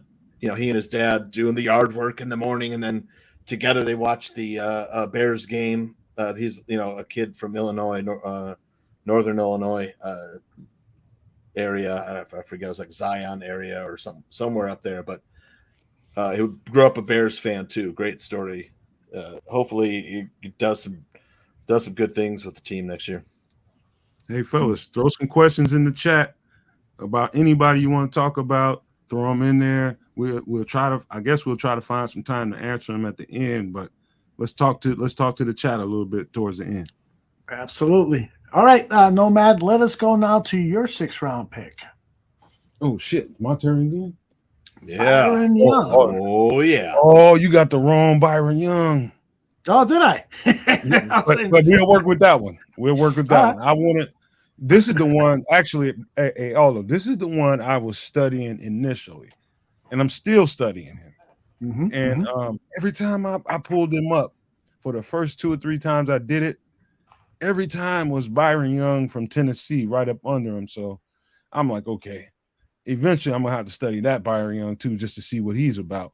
But let's just focus on this one right here. This guy right here, he's really a 3-tech, but he also has position versatility. They line these guys up everywhere at Alabama. They have so many different kinds of fronts and so many looks they throw at teams on their fronts. This guy probably doesn't have the stats that you would expect a traditional 3-tech to have in college. He doesn't have they didn't allow him to penetrate and rush the quarterback as much as you would have a 3-tech in a regular scheme do, because they lined him up everywhere from 3 all the way out to 6, all the way out to wide 9. He did it all on that defensive front. And so when you're looking at Byron Young's stats, do not judge it based off the numbers that you see. It's just and I think it's a good thing that Alabama does that with their players, their defensive front guys, because they give them multiple looks. But when you look at stats, and if you're somebody that's evaluating a player based off stats, you're being misunderstood at what this guy can bring to the table. Byron Young is a fucking stud. It's just about settling into a position and a role, and so that you get the most that you can get out of him. I think people are really sleeping on this cat. Yeah, I'm sorry. So you were talking about the kid from Tennessee, right? It's all good, man. You already did the work. We'll just talk about this Byron Young. We'll catch that guy on the rebound. I hate fucking up for you, bro. I know both of them, so it's not a big deal. You're the man. All right, let me go to my 6th-round pick. Let me pull up the graphic here, and there he is. Nope, that's the 5th-round pick. Dante Stills from West Virginia. This is a guy that it's funny because I was out at the Senior Bowl, and so I call Danny, who's in Vegas for the Shrine Bowl game, and I go, okay, who do you like? And so he gives me a list of players. In typical Danny format, I expect to hear 5 or 6 names. He gives me 50. And so in that list of players, he mentions Dante Stills. And then I'm watching the game, and I text him and I say, holy shit, this kid Dante Stills is amazing. He goes, didn't you fucking listen to me when I was giving you my list of players? I go, yeah, but you gave me so many. I can't fucking remember you included this guy. This guy it really is a special player. I see a lot of mocks where he's down in the 7th round. I like him so much that I think that if he's there in the 6th, you just should take them. All the top 3 guys that I've given to you as sleepers are all 4-year starters, and this guy was a 3-tech down in West Virginia. He still has some growing to do. He doesn't play with length that you would like out of that 3-tech, but I think he could be a really solid part of a rotation. He's got athletic movements. He's very disruptive. I got a little bit of a videotape that I'll share with you. I think that this is a guy, if you have not taken a look at Dante Stills, you really should, because here's what he does. Here he's unblocked. So yeah, but look at the quickness that he gets into the backfield. Get over here. You're part of my lunch. He's to me, he's tailor-made to be a positional rotational player who can come in and give you big plays. His quickness is really he's probably among the quicker interior defensive linemen in this draft, which is, to me, so amazing why they have him so low on so many draft boards, late day 3. I just love the kid. I think that he can really do some special things with the Bears. And it's too bad all these all these highlights. Look at how the way he is. All these highlights, he appears to be unblocked. But if he's unblocked, then he's going to make a play, right, dude? Yeah. They look awesome when they're all strung together. All those highlights. I gotta have this guy. Yeah, definitely. All right, Tooch, why don't you give me a 7th round pick, brother? All right. My 7th round pick I talked about last time we did the draft shows. Daniel Scott, the safety out of California, not like Cam Jones. If you're looking for a 7th round pick, sometimes you might look at safety.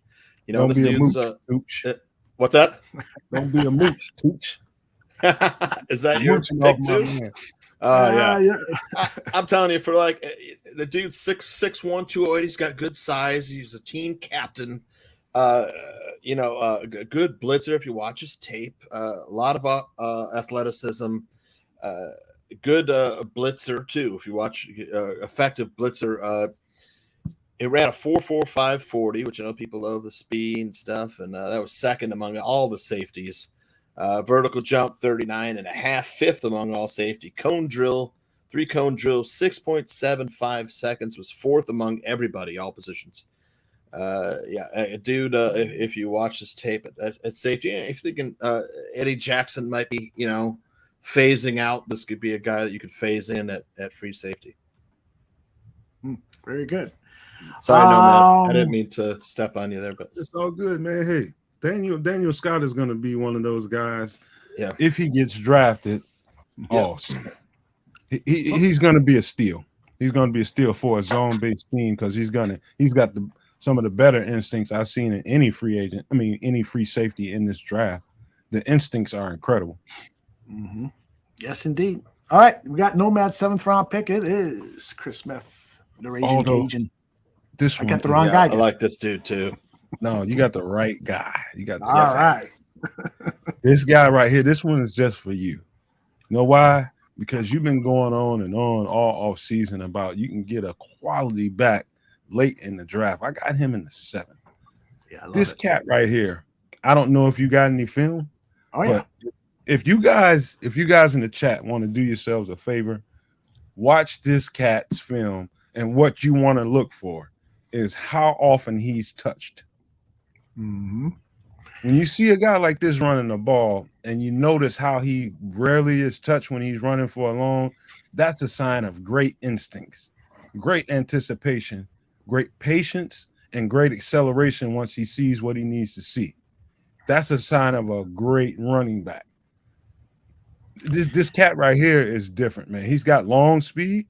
He's 200 pounds, about 5'11", 6 foot. So he's not a small guy. And so we need a guy that can play in 3rd down situations, a guy that can hit a home run. This guy, when he hits a hole, he runs well in the wide zone scheme. Mm-hmm. He is coming out of the backfield for a catch. Nice hands. Yeah. Natural hands. Easy natural hands. Mm-hmm. This dude, I wish you guys would do some work on him too. Nice. Although, what'd you think of this guy when you first started looking at the film? I love the pick. I love the pick, and I love the fact that he could immediately come in and help in the passing game. That's a big part of the reason Trestan Ebner was drafted by the Chicago Bears, is because they wanted a reliable pass catching back out of the backfield. Unfortunately, this didn't work out for Trestan Ebner. They might in his 2nd year, but when you look at how this player, Chris Smith, just eats up that hole. He sees a hole, he immediately recognizes it and dashes to it. Aldo, bring that back. Watch how nobody touches him. Yeah. That's not insignificant. That is not insignificant.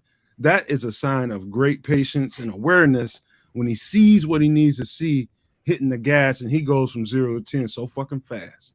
Yeah, shot out of a cannon. Nobody touches him. He's a special player. That might sound like some insignificant shit, but that is not insignificant. Nobody's touching this cat. That's rare to see. That was Texas. Mm-hmm. Nobody's touching this cat. The one first clip you played was against Iowa State. Pretty good defense too. When he sees it, he accelerates and nobody fucking touches him. Well, you got to give that offensive line some credit because he's getting some really fucking nice holes there. You know what? I've seen some really good offensive lines this offseason. I've seen some really bad running backs that can't read the shit and set it up the way it needs to be set up and accelerate when you need to. This dude is different in that way. Yeah, I like this dude, man. He's a player. There's no doubt about it. Look at that. Nobody fucking touches him. Mm-hmm. Until 60 yards later. I like him. I like him a lot.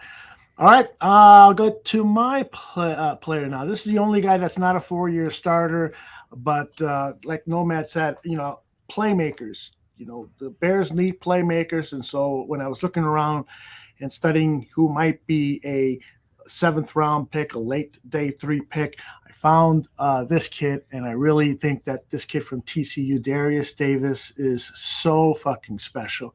He's very similar to the player that we just saw, except he plays that slot wide receiver position. He also returns kicks like Smith. I got some tape on Darius. Let me see if I can cue this up real quickly here for us. But you're going to see a player who is the type of, it reminds me a little bit of Tariq Cohen, which is a player who we could definitely use, a guy that, is just going to create explosive plays. Look at the wide receiver screen, sees the hole, makes the move to pick up extra yards, hard to bring down. Here he is down the middle. Oh, beautiful pass and a beautiful catch, withstands the punishment to hold on to the ball, play action, look left. There he is, open, makes the catch, tries to escape to get the yak. Here he is in the return game. Watch how just a little Devin Hester move right here. Just, I'm going to create the hole. I'm going to go this way. I'm going to go down the sideline and watch my speed. Watch my speed. Set it all up, set up the blockers, and take it downtown. The kid is special. Darius Davis, 2-year player out of TCU, somebody to take a look at. He might, a lot of people saying that he might not even get drafted. And so if that's the case, that the Chicago Bears, well, I shouldn't say but I hope that the Chicago Bears are on the phone with his agent saying, we want to sign you and give you that big fucking fat undrafted free agent check. So those are some good players. Yeah, I like that. Although, if you like that guy, I'm just going to throw you a little extra one, and everybody in the chat, I'm going to feed him some red meat. There's a kid by the name of, same measurables pretty much, but he's kind of a mix between a running back and a receiver, just like this cat, and he's built that way. Nico Remigio from Rutgers. Cat out. Say his name one more time. Nico Remigio. Check that cat out from Rutgers, man. You like this dude, you're going to fucking fall in love with this cat. Rutgers. Yep. Fuck is Nico Regimio. You know him, Tuch? No, I don't. How do you say his last name again? Nico Remigio. He does sound Italian, though.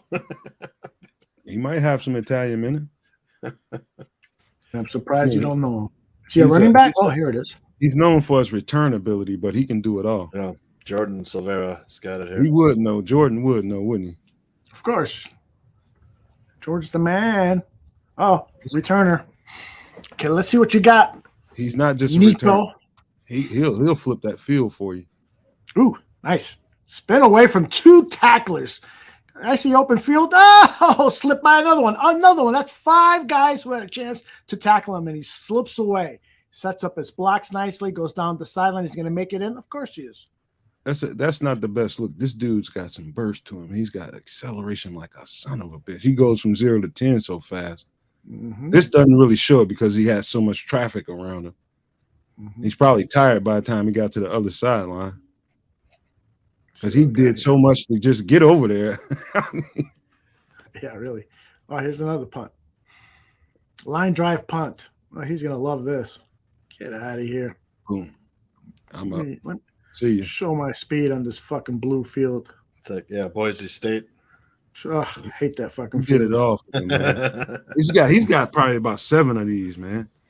He's got some pass catching skills. Yeah. Natural too. Natural too. I mean, we don't need this guy, but it'd be nice if you can get your hands on him and just have him on the team. Yeah. I have frankly not heard of him. Nico Remigio. Can catch passes, gets open over the middle, makes a nice adjustment to the pass. One more. Oh, snap gets away. Let's create. Oh, look at just heel it, throw it up. Of course he's open. Fucking knows how to get open. That little bastard is dynamite, man. Remigio, Nico Remigio. Appreciate it, Jordan. I do homework just like you, man. I feel like I'm the hardest working man in the Bears business. But I know people out there working just as hard as me, and I'm just trying to outdo everybody. There you go. There you go. All right. So day 3, I think what we've learned when we looked at the 85 Super Bowl team and the 2006 Super Bowl team is you got to hit on some big name players on day 3 of the draft. You know, back then they had, of course, for the 80s, in the 80s, they had 12 rounds. So that day 3 was a long fucking time. But we've got to find the players. At the top of the draft, you got to find your Hall of Famers. And then in the middle and day 3, you've got to find the guys who are going to be contributors to championship football. And I really do hope that this is the year that we can look back and say, holy shit, man, we really started to build a football team. Let's look back at last year's draft, which was Ryan Post's first draft. I loved this draft when it first came out, and I still love it. And it could disappoint me, but I think these 3 out of these top 4 picks are definite stars. Kyler Gordon and Jaquan Brisker are going to be mainstays in this defensive backfield. I really believe that we've got our left tackle of the present and future in Braxton Jones, and that Velus Jones, I'm not giving up on this kid. We saw how he started to play better in those last half dozen games of the season. This kid could come on in 2023 and have a sensational season. I'm not going to put money on it, but I do think I love the physical attributes. I really do believe that he could add to this team. Dominic Robinson, very raw pass rusher, but he showed some skills. Hopefully he's been working hard over the offseason. The rest of these guys, with the exception of Trenton Gill, are all possibilities. But I'm not going to lay down any money, although I know a lot of people are really, really high on Ja'Tyre Carter and Greg Gator being among one of them. Nomad, what do you think about this draft as you look back at it in this short year that we've had to analyze it? There's only one guy on here that I would circle, and I'll tell you why really quick. And I kind of led on to this last week. Zachary Thomas, when you look at the film, he's really good at run blocking, really, really good at movement and getting down the field to the second level in zone blocking. That's probably what attracted him to somebody in the Bears organization. But somebody there, I don't know whether it's the O-line coach or whoever the fuck it was, somebody stood up and said, I can work with this guy. But you look at him, man, from the waist down, there is no upside. His body was not NFL ready. And that's the only pick here that I would take umbrage with Poles about. He just didn't. No, his body, he's got 2 picks for legs, man. The rest of these guys, I would not be so quick to rule them out. Ebner didn't show anything this year. And I understand why people are down on him. I understand why people are down on Velus Jones. But I would just say pump your brakes and just wait. Let's see what these guys bring to the table in their sophomore season in the NFL. Let's see if they shook the rookie shit. Velus Jones, I'm pretty sure, has some confidence issues going into his rookie season just because of the mistakes he made. Treston Ebner, from the looks of him, it looked to me like he got a little too heavy and wasn't anywhere near explosive as he needed to be going into the season. Yes, he did suck. But is there a reason behind that? Is it something that can be corrected? So it's easy for us to shoot bullets at the cat, but can he correct it? What if he comes into the season really ready to play and he shows his ass? You know what I mean? So I'm just not so quick to, get him out of here. I'm not that kind of guy, man. I believe in football players and they can change and benefit themselves. But those are that Zachary Thomas pick, that's really the only one that I would have a problem with. The rest of these guys, I think, have upside. Well, and one of the things that excites me, and then Tuch, I'd love your thoughts on this draft. One of the things that excites me is that all of these guys are going to be competing. They've got the advantage of having been through a Eberflus training camp and Eberflus off season, and so hopefully all of these new guys that are going to be drafted, all of these new acquisitions that are coming in and to compete with these guys for a place on the roster, for a place even on the practice squad, they're all going to be tested in a big way. You're right, Nomad. Don't give up on these guys. These guys, if they really want it, based on what Poles has been doing in terms of the quality people that he brings in, people who love the game of football, people who want to compete, people who want to play for a long, long time in this league, these guys should show some natural progress. Tooch, what do you think about this draft class? Well, I mean, let's just say right off the bat that Ryan Poles, before this draft started, he didn't have shit to work with. He had 5 picks and didn't have a first round pick, didn't have a third round pick. So he turned 5 picks into 11 picks. So, I mean, you look at the top 5 picks and you think, those pretty good picks. Kyler Gordon, Jaquan Brisker, and Braxton Jones, those guys are all starters. So a good hit for the first half of the draft. Then the second half of the draft, it kind of like meandered after that, where he was just kind of, throwing some darts at the dartboard, some misses in there, I think, maybe some hits late, and then you got a punter out of it. If I were to critique it, that's what I would say about this draft. First half, the top half looking pretty solid. Then, when he made a bunch of trades, he kind of just threw a bunch of, see what sticks to the wall. Like, what's the AC drop, right? Oh, hell no. What is it? So air current. I'm just trying to throw something at the wall and see if it sticks. It's really easy to get down on these guys, man. It's really easy and call them, Yep. Like Claypool. I mean, he didn't do anything this year. Well, why? The best question in the world is why. Why didn't some injuries he do that much? Why didn't Treston Ebner perform as well? Why didn't Velus Jones perform as well? Why didn't Tyree Carter play? Why did Elijah Hicks not look so well at times? On and on and on. The question is why. If you can answer that, then you can get to the bottom line of there's context to every last bit of this shit. You got to figure it out. It's not as easy at all. He sucked. No. That's the easy fan way out of everything.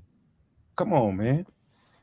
No, you're absolutely right. And I think that what we all have to understand is all of these guys, even Dominic Robinson, all of these guys were developmental picks. The chances of you striking on a first-year starter as a 6th-round pick, a 7th-round pick, that's highly unlikely. Tyree Carter was kept on this squad at all costs because they really like his potential. Doug Kramer, of course, got hurt, and so hopefully we'll get to see him at camp this year and see what he can do. Yeah. But all these guys were brought in because they're thinking in a year or two under our system, we can get these guys to work for us. So that's the key thing, Tooch. Nobody hits on 100%, as Cliff Victoria says. Nomad, I got a question for you. What you seen of Kyler Gordon? Do you want him on the outside or as your slot CB? I wouldn't have a problem with him in either, but I definitely think he found out that he performed better on the hash, on the boundary. Mm-hmm. That's why I went with a nickel in the draft. I think if I had to guess, Poles his best tape. Eberflus his best tape was on the boundary. Right. He learned a lot in the nickel, playing all over the field, but that takes a lot out of a guy. I don't know that Kyler Gordon has the measurables to be a really effective. Jacorian Bennett has better measurables to play in the slot. Yeah. I think one of the things to remember is that the Bears lost their nickel for the season. He didn't even play a game. Tavon Young. They brought him in to be that nickel back. And so what happened then is then they told Kyler, hey, we want to see you at nickel. And so they threw so much on the young man. I think he can. I think he's capable from a physical standpoint of playing the nickel and being good. But I think they inundated him with information, and then he had his own injury problems. And so that slowed down his rookie season. But I thought towards the last half dozen games of the season that he started playing at a much higher level and showing promise. I thought they drafted Kyler Gordon as an eventual replacement if Jalen Johnson walked.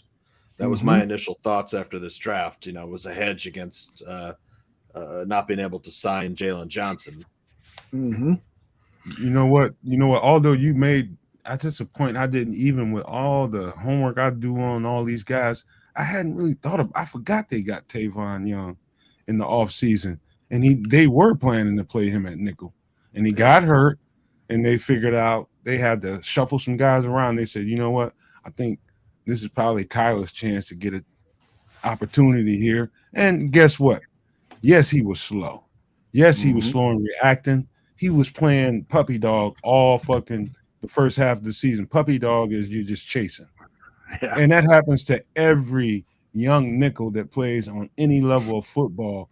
You're chasing until you see enough snaps, you see enough formations, you see enough fronts, and you start predicting what they're coming at you with. And so as he got going later on during the season, right before they put him on the boundary, you start seeing Kyler Gordon making plays. I remember vividly we were doing the show. Aldo asked me, hey, and you think it's time to take Kyler Gordon out and sit him? I was like, hell no. He needs to see a whole lot more than what he's seen so far. And as the season went on, you saw Kyler Gordon start making strides. And so that's true for every corner, especially for a nickel. You have to get in there and see enough shit for the game to slow down for you. And so you saw that at the back half of the year. He started to perform his ass off, and he looked like a great fucking pick, which is what he was. So just everybody should be easy on a rookie cornerback, especially. Just let him take his lumps. He will learn. Yeah. And, you know, the theme of this show has been building through the draft and so forth. And I one of the things that has to be said is that, where did I see this? I saw this. It's a great topic because the Bears are terrible at it.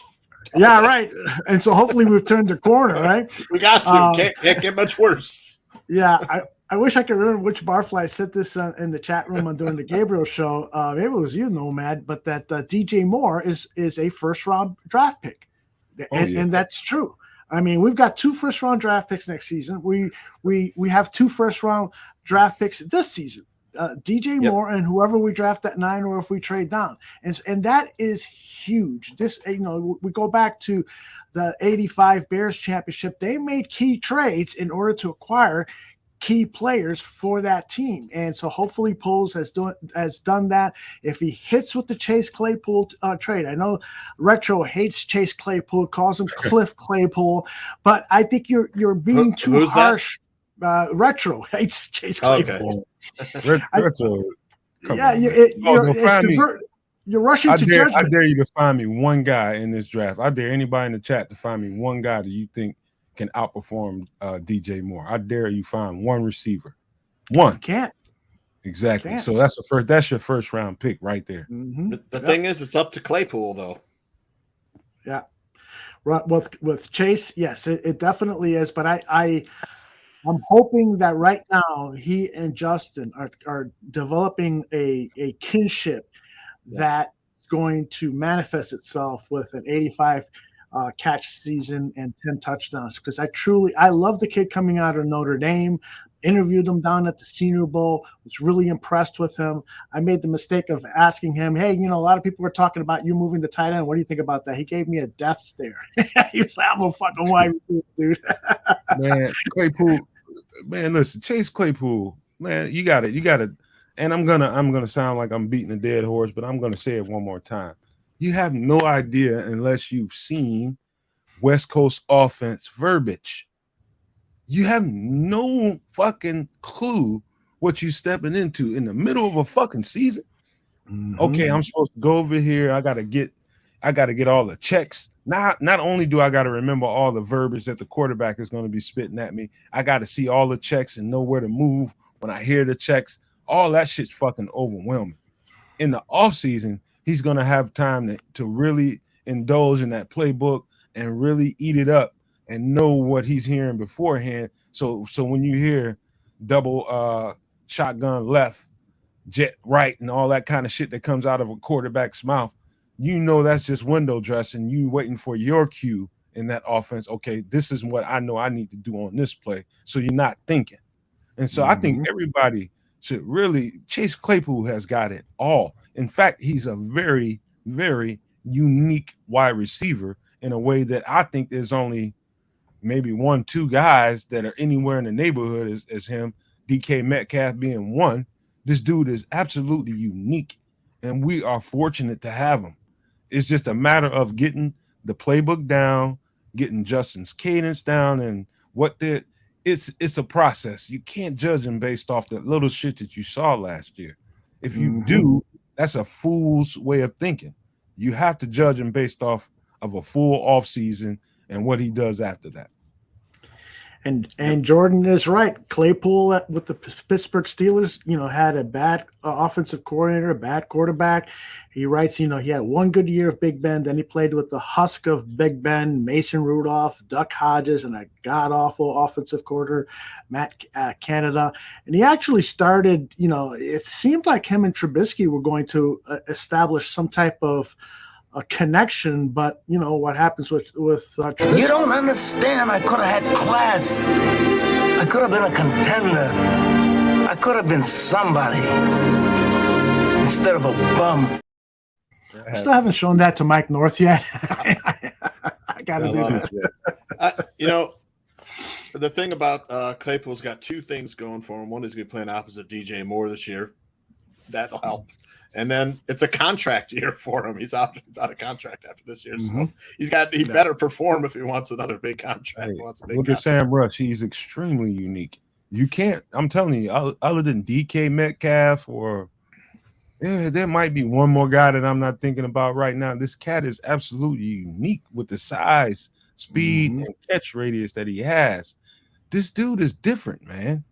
To get him with a second round pick, I don't know if we understand how that is fortune right there. You're going to see the way Justin spreads this ball around, and it seems to me like Eberflus is going into camp with the idea of moving that ball around in the air a lot more than he did. They're going to focus on the passing game, and that's because of the weapons that we have. They're going to use these guys. And so all that shit you're saying right now, remember that shit, because I'm going to throw it right back in your fucking face.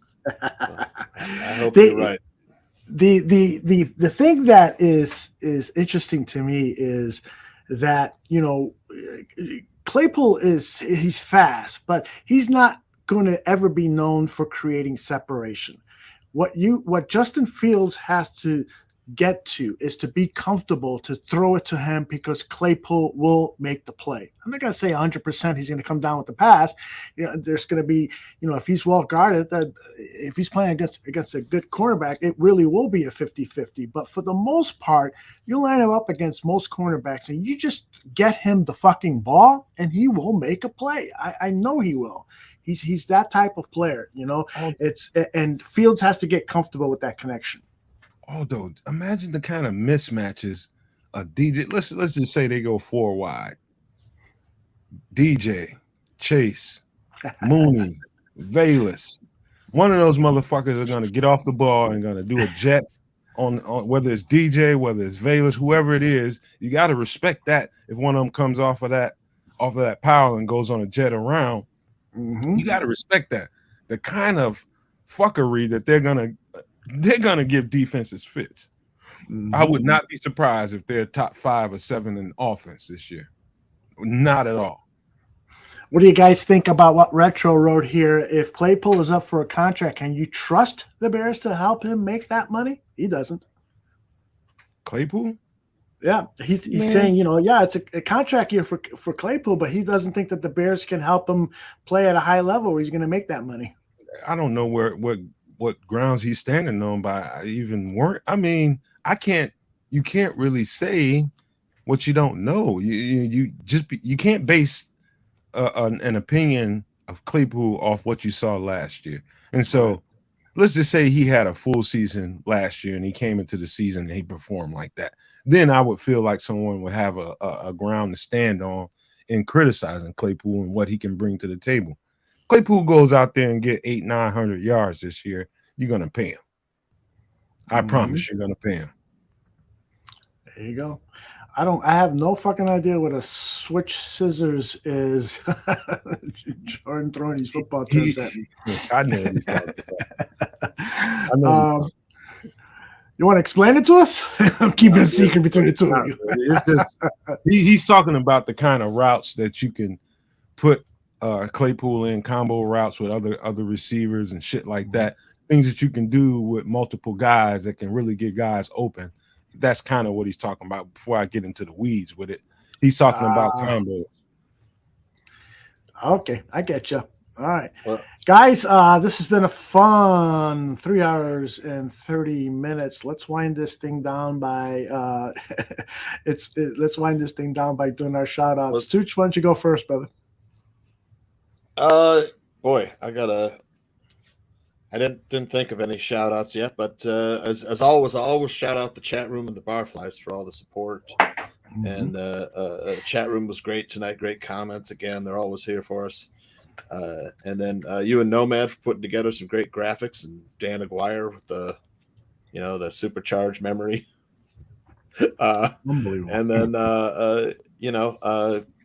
great draft talk all around. Nomad, what you got, brother? Well, it all starts with the guys that are fans of the show, the chat, and I say this all the time, and I mean it every fucking time I say it. I love you guys, and I mean that shit. Thank you for being here. Thank you for giving us all the encouragement that we need to continue to put this content out here. We need more and more of it. Next time, bring some people to the show, bring more viewers in, and I can't wait to see what the next chapter of the Barroom has with all these different personalities that we have to bring out here for you guys. I think it's going to be great, and I can't wait to see what my future looks like with the Barroom and everybody else's. And I appreciate you, Tooch, and I appreciate you, Aldo, for having me, and you guys in the chat, man. Love you all. All right. Well said, brother. Well said. And I just want to close by saying that we've got a lot more draft coverage coming up, all the way up until the draft and during the draft and after the draft. In fact, I can say that we are going to be live here at the Barroom Network for all 7 rounds of the draft, starting Thursday night at 6 p.m. We will do a pre-draft show and then cover the first round. John Buffone, Danny Shimon, Neil Stopchinski. And then on Thursday, the next 2 rounds, it'll be Danny Shimon and Nomad as the analyst, and I will be the lead host. And then on Saturday for day 3 of the draft, it's going to be a sort of an open mic concept with lots of people coming on board and talking about the acquisitions from day 3, but also the acquisitions from the first two days of the draft. So it's going to be a big barroom party throughout the draft week. And again, as I said before and after as well. If you want some detailed scouting reports, head over to patreon.com/barroom draft. Danny Shimon and Greg Gabriel have already posted about 100 scouting reports on players. I have put video to them to help illustrate some of their talking points on these players. Cliff says, I told my wife there's no way I'm going on vacation literally during draft weekend. I'll pay for that, I'm sure. Yes, you will pay for that, Cliff. That's called devotion, motherfucker. That's what I'm talking about, Cliff. I'm telling you, Cliff is not the only guy that I know who has had a talk with his wife about that week, and that weekend. It's like, leave me alone. You know what? My girlfriend was going on vacation. She was going, what we've been through, Aldo. Yeah. And after 7 years of that, she hadn't been able to really see her son. She's seen him once, but she wants to go and visit him while we got a little bit of time before we get back to work. But she just told me the other day, she was like, you know what? When is the draft? I told her. She's like, I can't go to Louisiana. I was like, what the fuck you mean? You better go to Louisiana while you got time. No, you've been doing all this work. You've been working your ass off. I want to see who they pick. I want to be here with you. And I was just like, it was almost like if I wasn't black, I'd be blushing. You got a good lady, man. You got a good lady there. Knows how 7 much I years. put in, Tomorrow's my 7-year anniversary. 7-year anniversary wedding? Yeah, tomorrow. Yep. Wow, look at you, man. Yeah, I didn't think you'd make it. I really didn't think you'd make it, man. Just kidding. Hey, I'm gonna send your girl some roses. God damn, she put up with you for 7 years. I know, right? Oh, you don't know the half it. All right, everybody. We are back live here tomorrow afternoon, 2 p.m. Bar Down Hockey Talk. The guys, man, they had a great interview with Bobby Ryan, the NHL player who has had drug, alcohol abuse problems, had a really tough childhood in foster home care. They covered all of those personal details with Bobby Ryan. Tomorrow at 2 o'clock, they are back at it. The end of the NHL season is upon us. Will the Blackhawks secure that top pick for Connor Bedard, all other NHL news? Boy, if the Blackhawks get this kid named Connor Bedard, Blackhawk hockey in Chicago is going to take off. This guy is like Wayne Gretzky. This guy is like Michael Jordan. This guy is, and so the Blackhawks have been trying to lose as many games as possible to get the best shot at this kid. So that's a fascinating storyline that the guys at Bar Down Hockey Talk will be pursuing. And Nomad and the Bedard lay, Aldo. There you go. Bedard lay. That's all the talk. Which team's going to lose? Try to lose. Wager. I'll bet against them today. Indeed. Yeah. And then I forgot the name of the guy who is going second in the draft. He's not too shabby too. He's sort of like a Scottie Pippen type. So they should get a good pick. They should get a good guy, indeed. And then tomorrow night it'll be Nomad and Mr. Shorty back here for open mic with plenty have to of drop guests. in on that. You have to, brother. Yeah, that was fun last time. We did a little draft talk and mock draft and everything last time. You never know when Cliff Victoria is going to make a meatloaf at 3 a.m. So yeah, you want to see that. I'm going to Florida just to have lunch over at Cliff Victoria's house. I'm telling you, he makes food sound so good in the chat. It's like, oh man, I'm gonna go upstairs and have a cheeseburger now, but it's not gonna be a Cliff Victoria cheeseburger. Had me hungry and shit. No shit. All right, everybody, take care. We'll see you soon. Bye bye. Love y'all.